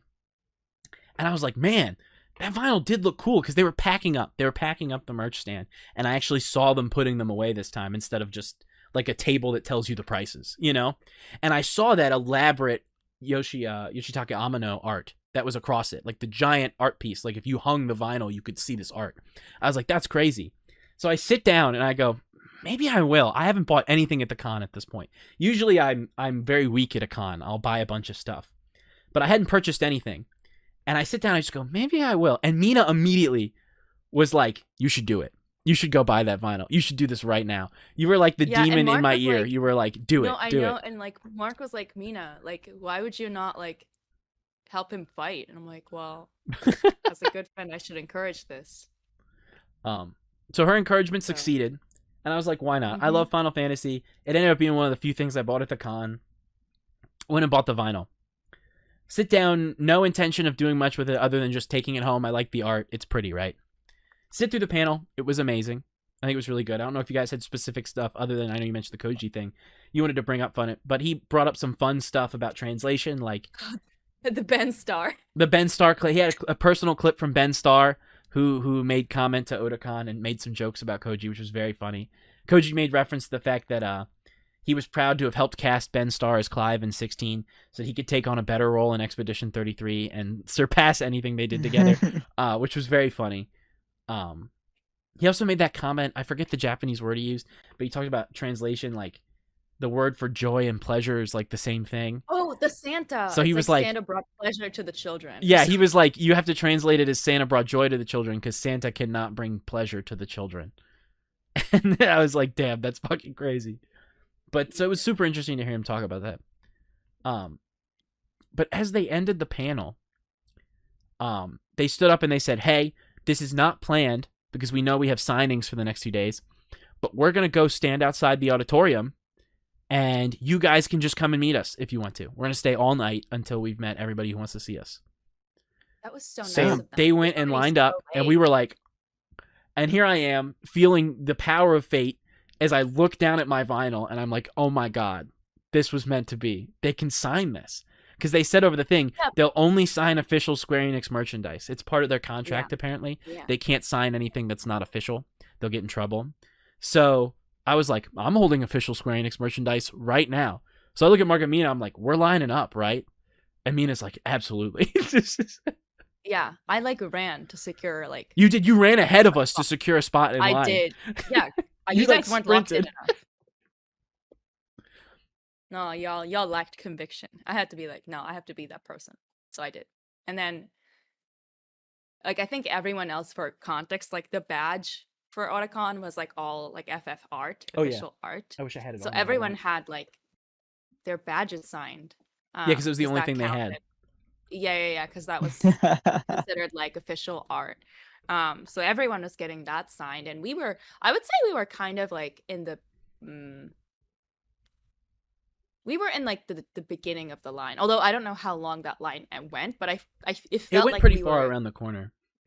Okay, so I feel like we were like in the earlier, like pretty close to the like the front fourth of the line, definitely. Yeah. And I think you might have been the first one to like actually present like official merch and like. Yeah, I think I was the only person that had official Square Enix merchandise up until that point. That wasn't a badge. Yeah, because we very nicely of both of you, by the way. I'd like to give a huge shout out to Mark and Mina here because they didn't have to do this, but they told us you could either get a photo with them or you could get something signed. They didn't have enough time to do both, and so I was like, well, I really want my vinyl signed. As much as I'd love to get a picture, that's fine. And then Mina, you suggested the way we do it is if I went up first, had them sign the vinyl, you guys would come up behind me and go, we're all together. Can we just do a group picture so that we could get both? And then you were like, we can pose with the vinyl, and then everybody gets pictures with the signed vinyl and with both of them. We can get both and make it happen. And that was very nice of you guys because you could have gotten a signature or something if you wanted it, and you chose to not so that I could do it. So thank you. I do greatly appreciate that. But I will take this moment as you guys, if you want to comment more on it, to pull up the screen share, and I'll show our picture with them and the signed vinyl. Yeah, no comment. I mean, I don't know what I would have done with the autograph, to be honest. I think it would have just been the badges. So yeah. But yeah, here's us. We didn't need anything autographed. Here's us with both of the devs, with Koji and with Foxconn, which was really fun. They were so kind. They were super nice. It was nice to talk to them for a second. And then this is the picture of the signed Final Fantasy Anniversary vinyl, which was super cool. I remember Mina you made a comment that I seemed like a child on Christmas when I got that signed. I was very happy. That's awesome. Bro, that looks cool as fuck. Dude, I'll have to send you more pictures of the vinyl because it has detailed art like that. Like for all three vinyls, opens up, if you fold it, it makes like a giant. It's like gorgeous, man. It's so sick. Actually, I felt really bad because they said it kind of loud, but they had a little table. They had this small. Mina laughed when this happened.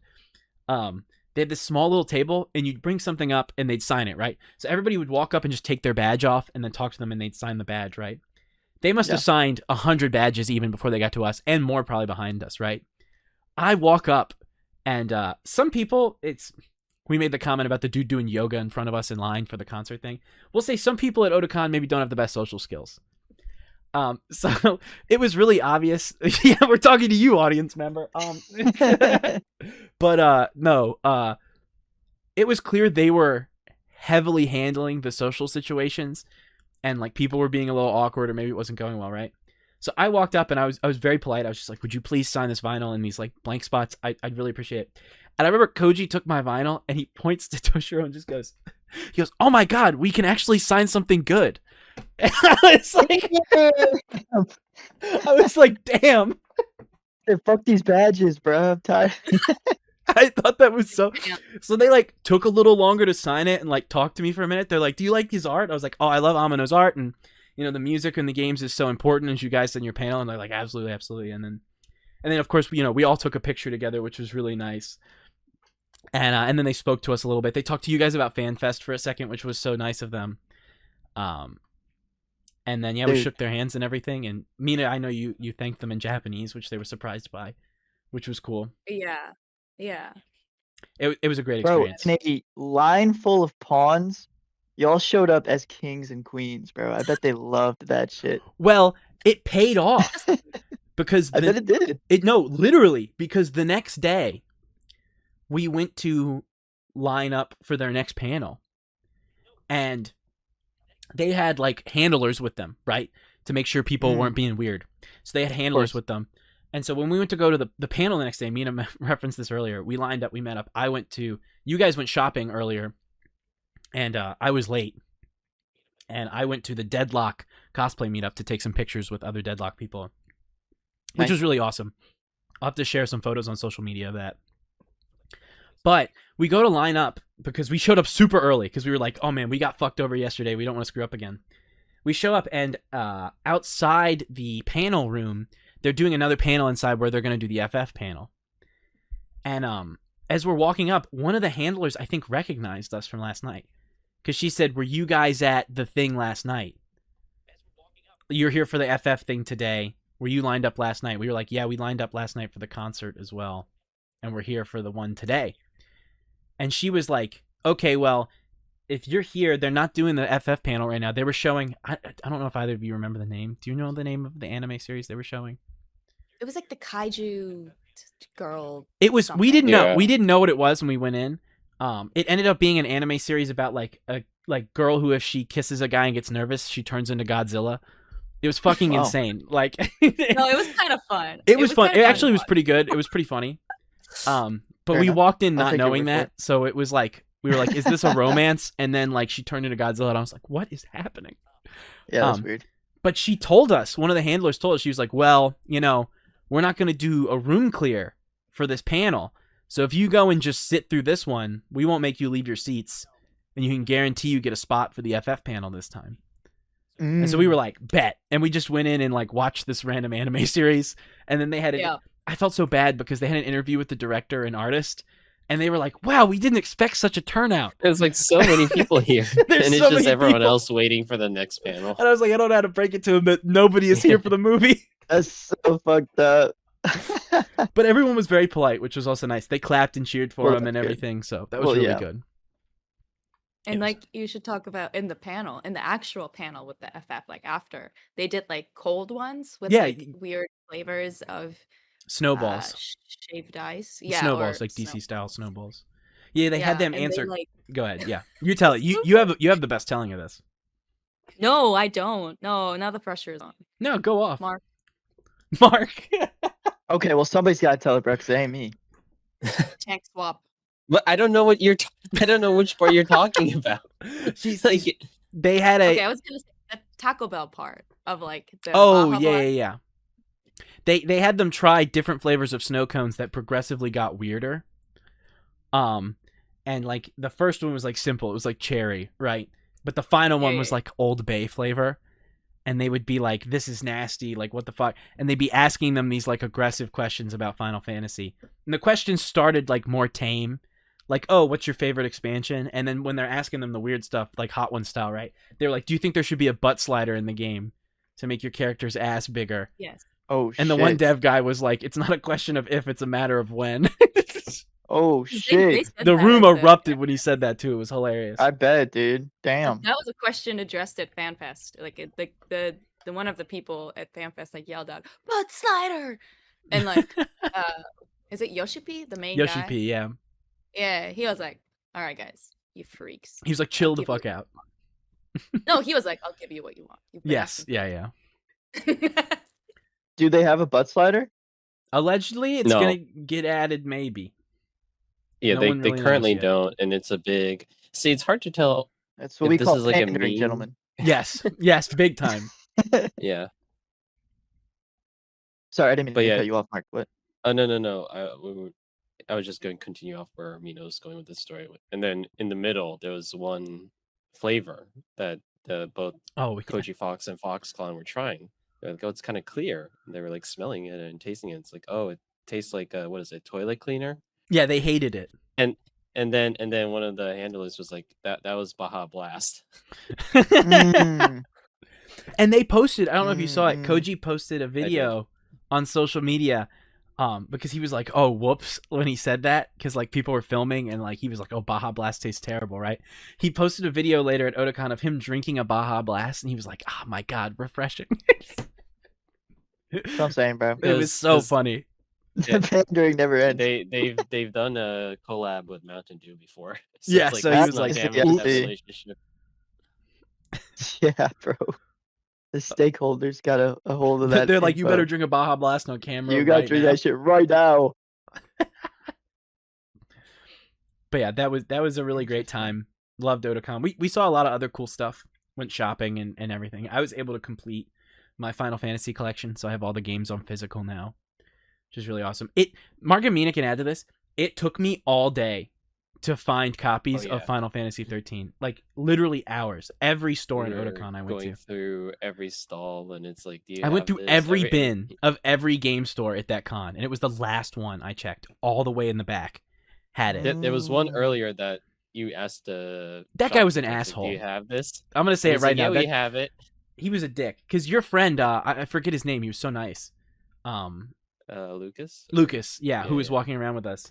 He was helping me search, which was very nice of him, right? So we go up to the shop. And we're like, "Oh, do you have FF13?" We got to the point it was so hard to find it that we would just ask the shop, and if they said no, we'd walk away, right? And so we walk up and we're like, "Do you have FF13?" And the guy's like, "Yeah." And Lucas just goes, "Oh, where is it?" And he goes, "With the games." And we were like, "Okay, bro. Like, yeah, whatever, right?" Oh, okay, yeah, that kind of guy. So we search through all the games. It's not there. And we're like, "What the fuck?" So I went back up to the guy. I was like, "Hey, we couldn't find it." And he goes, "Oh, I forgot. It's the PSA 10 sealed copy. It's like $200 if you want it." And I was like, "Brother, I'm dumpster diving for like secondhand copies. Fuck off. I want something that's like $8, if that, So I stormed off like angry. I was like, dick, So it ended up being, a complete journey. And then I finally found, because FF13 is split into 3 parts for the uninitiated. It's FF13, FF13-2, and then FF13 Lightning Returns. It's notoriously hard to find that game because people hate it. It's widely considered the worst Final Fantasy game. I don't know if I'd agree with that. I haven't played all of them, so I can't comment. I haven't played 13. But a lot of people hate 13. So even though I found it, Mark was laughing when he saw this. I could not find it all for the same console. So I have FF13 for the Xbox 360, FF13 Part 2 for the PS3, and then Lightning Returns for the Xbox 360. Oh no. So it's split up, but I have it. I've completed it. That's true. So I'm very happy about that. That took literally forever. But it was nice to finally succeed and have that all work out. And y'all were very patient waiting for me, so thank you. No, I think you all are patient for me, because I went just rogue. I went Liz. Just whoop. Buying every little thing mission that you can. Yeah. And I had a great time. You got a really great t-shirt as well, I will say. Meow Chemical Romance. And it had a cat with the Black Parade. I know. Yeah. I'm gonna wear it. But it's in the Mark's background. You can see the art that he bought. Yes. But that's also new. From Otakon. Adding to the background for the podcast. I got some art as well. Maybe at some point I'll be able to get it in the background too. Of Kingdom Hearts and Akira, which was really cool. I think that covers most of what we did at Otakon. I'm trying to remember if I forgot anything else, but... Was Kratos Miku. We saw Kratos, Hatsune, and Miku. What's your favorite cosplays you saw? Ooh. Kratos Miku. Yeah. So Kratos Miku's Mina's. What would you say, Mark? Kratos Miku. You'd also say Kratos Miku? Okay. Let me think about it. That's fine. I'll go next. There was one I saw that they didn't see when I was separate of them, when I got there first on Friday, and it was a Tenna from Deltarune who had a TV, but it actually was animated on his head. And it would play like the voice lines, like "It's TV time." Like he would hit a button and it would do the whole thing. Like tons of people were taking pictures with that guy, so that was pretty cool. I'd probably say that he clearly put a lot of effort into that. There was a really good hell diver, like 1-to-1 looking hell diver that was really impressive as well. That's pretty cool. It's funny because it's like there used to be a lot more when the game came out and it was more popular, and now it's like 1 or 2. It's like the remaining hell divers. That is pretty funny, yeah. The remaining hell divers. I'm not saying the game is dead, but obviously it's not going to be the same from. Yeah, no, it's definitely not as popular as it was. It was funny. I don't know. I think for me, I saw some cool like Monster Hunter, like the Hunter, John Monster Hunter. I revised my answer. It was the Christian.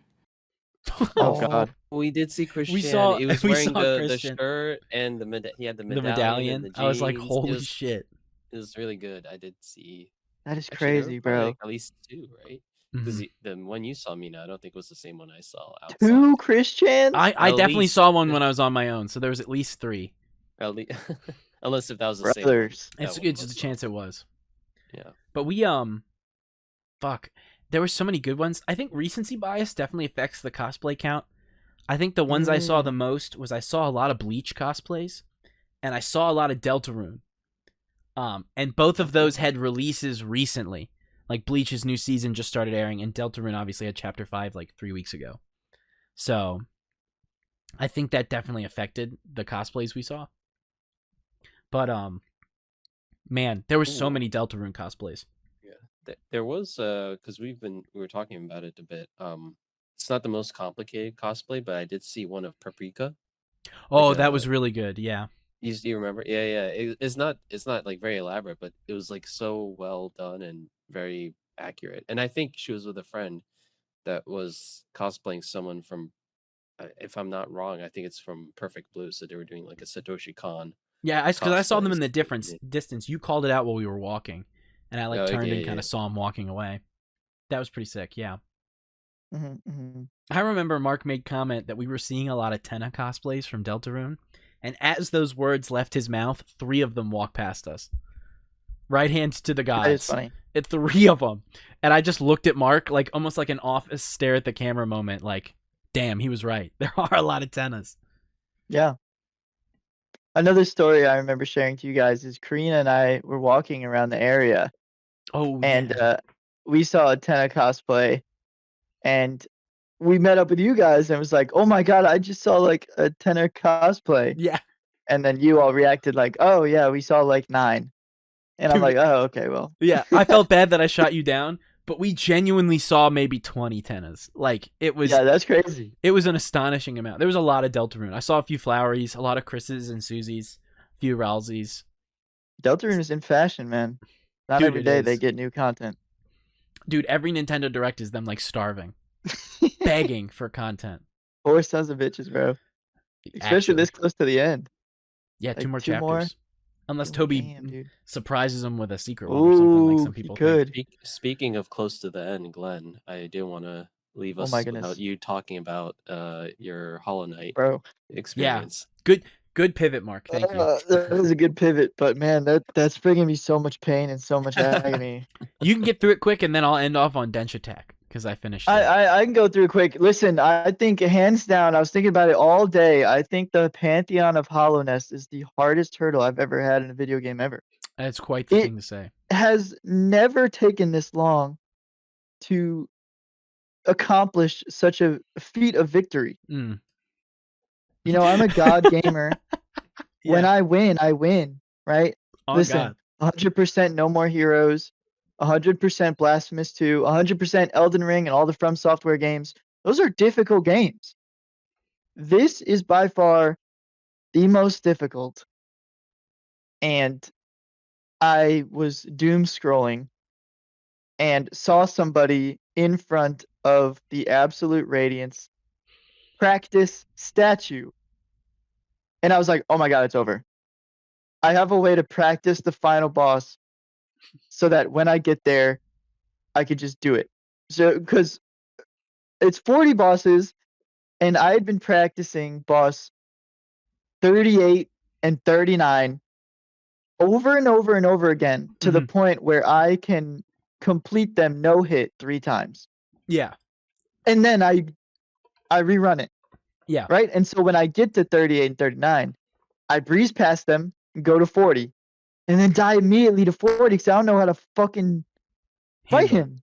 And it's worth noting for the uninitiated, the Hollowness Pantheon 5 is a 40 boss gauntlet. You can have to beat without dying.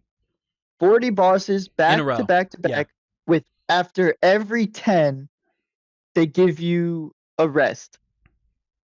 They give you a spa which reses your soul and your health. Yeah. And the final 10 are crazy bosses. And for the longest time I thought I could only practice the last boss at the end of that gauntlet. But now I learned that's not true. So wait, so what Daddy's home. What was different? Because you were when you were talking when you were talking to me about this yesterday, you said you couldn't practice the last one. So what I changed? was so sure you couldn't. What changed is I was doom scrolling and saw that somebody did. So there was a way you just didn't know, or exactly. Okay. Exactly. There's a way I just didn't know, and it goes back to what we were talking about last week. That I don't feel the urge to look things up. I don't feel the urge to just go on and be like, how do I practice Radiance to beat it? I don't know. If it comes naturally to me, I'll be like, oh, okay. So there is a way. Yeah. I see. That reminds me. I feel. Yeah, go ahead. No, when you were first playing Expedition 33 and you didn't know about the, what do you call it? Dude, yes, that was pre. Because like I was it Chromats or what did you not know? Yes. Spoilers for mild spoilers for Expedition here. Well, it's just the little abilities you can slot in, right? And I don't necessarily go out looking for stuff. I usually don't watch guides, but sometimes you'll see like 5 essential tips for your players. Yeah, it shows up on your social media. You said the name too close to your phone. You know? Yeah, and now TikTok's giving you videos. So it's like I knew like, okay, yeah, when I get there, I'll make sure to do it. But Glenn, of course, doesn't look things up. And I'll let you take it from there. But yeah, so that was pre-podcast, but essentially I didn't know that you can have more than 3 Pictos, right? I learned about leveling up Pictos, and I thought, oh, okay, you can only level up 3 Pictos at one time. And so I was like, okay, so I select my 3 Pictos for everybody. And I was like, all right, that's good for her, that's good for her, that's good for him, that's good for him. And I thought I was limited to 3 per character. And then I get to Act 3, where you get the painted power Pictos, which allows you to break the 9999 cap. Yeah, damage cap. I thought that could only work for one person, so I put it on Mael with the roulette and with the counter damage plus 30% or whatever. That's how I run Mael too. And I beat the entire Endless Tower like that. Okay, that's my claim to fame. I didn't beat Simon like that, admittedly, but I beat the Endless Tower like that. Yeah. Everything was parrying until it was Mael's turn and doing that with Mael. Dude, some of those gauntlets are ruthless too.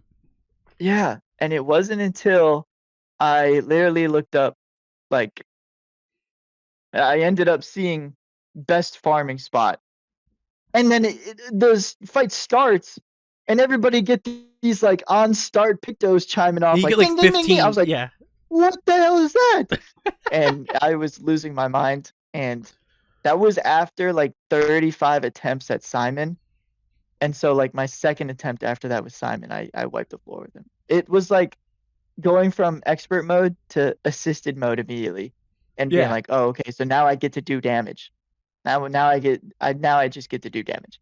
But yes, Pantheon of Hollowness, bro. I'm going to play it for my girlfriend after the podcast, and I will not be surprised if she sees a fucking winner. So yeah, I'll be rooting for you. Well, I'll do Pantheon of Hollowness. A quick pivot into our final topic for the podcast, because speaking of boss gauntlets, I beat Dench Attack. I would give that game at least a strong 9 out of 10, maybe even a 10 out of 10. I really loved it. I will not talk about direct spoilers. I may talk about boss mechanics and stuff a little bit here to talk about it. I will not talk about direct level spoilers and designs, because the last few levels are awesome. But I finished Densha Attack, which for the uninitiated is a game where you skateboard trains. I loved every second of that game. The music is so good. The art style is so unique and inspired by like Jet Set Radio and all these other amazing games. But that final section, so the final section, I'm forgetting the name of it now, but it's the final region of Japan, which is the snowier section. Maybe you could help me out, Mina. The north of Japan. Hokkaido, yes. Is it Hokkaido? Hokkaido is the final section. The way that game trains you in every other section of the game to like learn new mechanics, you're learning new mechanics right till the end. And then final level, it's like, boom, use everything you've had. And it made me think of it when you were talking about it, Glenn, talking about the Hollow Nest Gauntlet. But without getting into story spoilers and stuff, most of the levels in Densha Attack are like 2 to 3 minutes. They like follow a song. The final level of Densha Attack is like 15 and a half, I think. It is a super long level, and it is essentially a boss gauntlet. The final boss is essentially a gauntlet of everything you have done up until that point. And it's like, hey, use everything. Here it is. We're going to throw everything at you at once for a marathon run. Can you do it, right? And the satisfaction you get from finishing that game and proving you have mastered every mechanic it's taught you throughout the whole game, incredible. Incredible. And it makes that final level feel like a victory lap when you really like nail it. There's so many levels that are great references to other things. There's a boss fight that's essentially a Guitar Hero battle, which is super sick. There's literally like it turns it turns the train tracks into like fret notes, and you have to like jump and like do a rhythm game. So fucking sick. There's a couple that are like duels. There's obviously the final one is a boss gauntlet. It's a boss gauntlet race, I'll say too, which is really sick. So you're refighting bosses and also racing at the same time, which was really cool. It took me a long time to get the 100% on that level. That level low key kept me from the 100% of that game for a hot minute, because doing that without crashing and also keeping a high enough combo to get the gold score was fucking ruthless. And you can't slow down either if you want the gold medal for time too. So it was like, that shit took a while. But I couldn't recommend that game enough. If you like fast-paced kind of racers, if you've ever enjoyed a Sonic the Hedgehog game or Jet Set Radio, or even if you love like Tony Hawk's Pro Skater, anything like that, it is a must-buy, I think. I think it'll be a Game of the Year nominee, probably. Or at the very least, get some nods at the awards.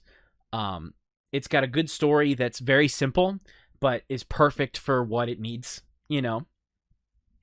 And I found that the sum of all the parts created something greater than I think even what they'd intended, which was just the perfect vibes game. It really is, I think, gonna be up there with like Jet Set Radio as those perfect, like, sit down and just vibe for a few hours game, right? Do combos. Because you can beat the whole game, like, never doing a trick.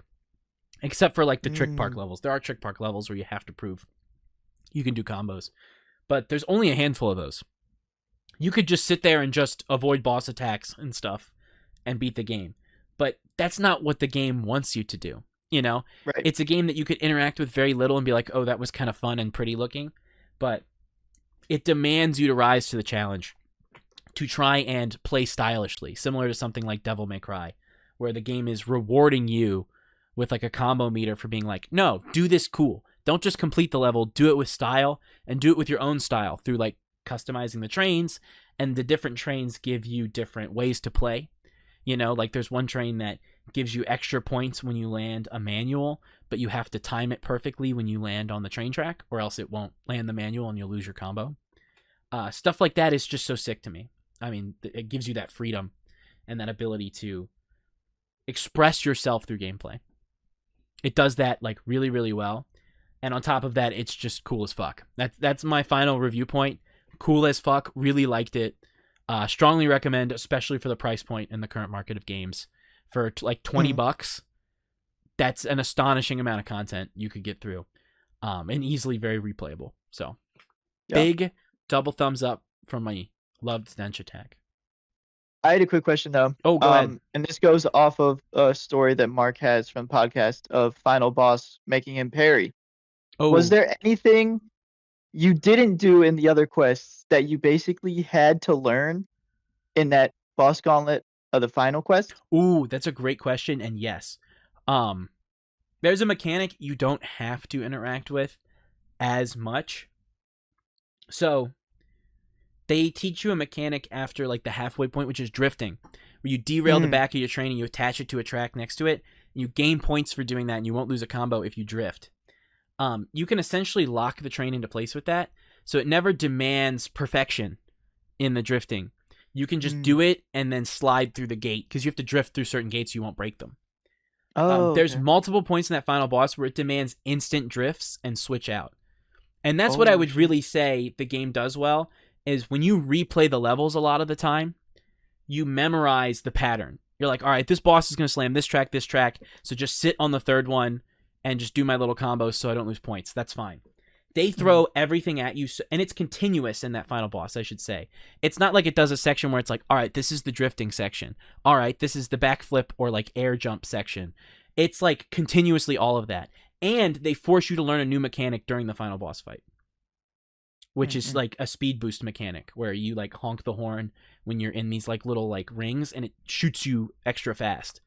And it demands you do all of that with like little to no like time to adjust, you know? And the level being so long, you can't really memorize it very well. You will forget something. So I thought that was an amazing way of it demanding, maybe not like a specific mechanic, but demanding you to truly understand it. Because you could kind of fake it till you make it in some sections with the drifting and stuff, where you could just be like, oh, I can kind of just preemptively assume I need this here and then, you know, not really use it how I think they intended.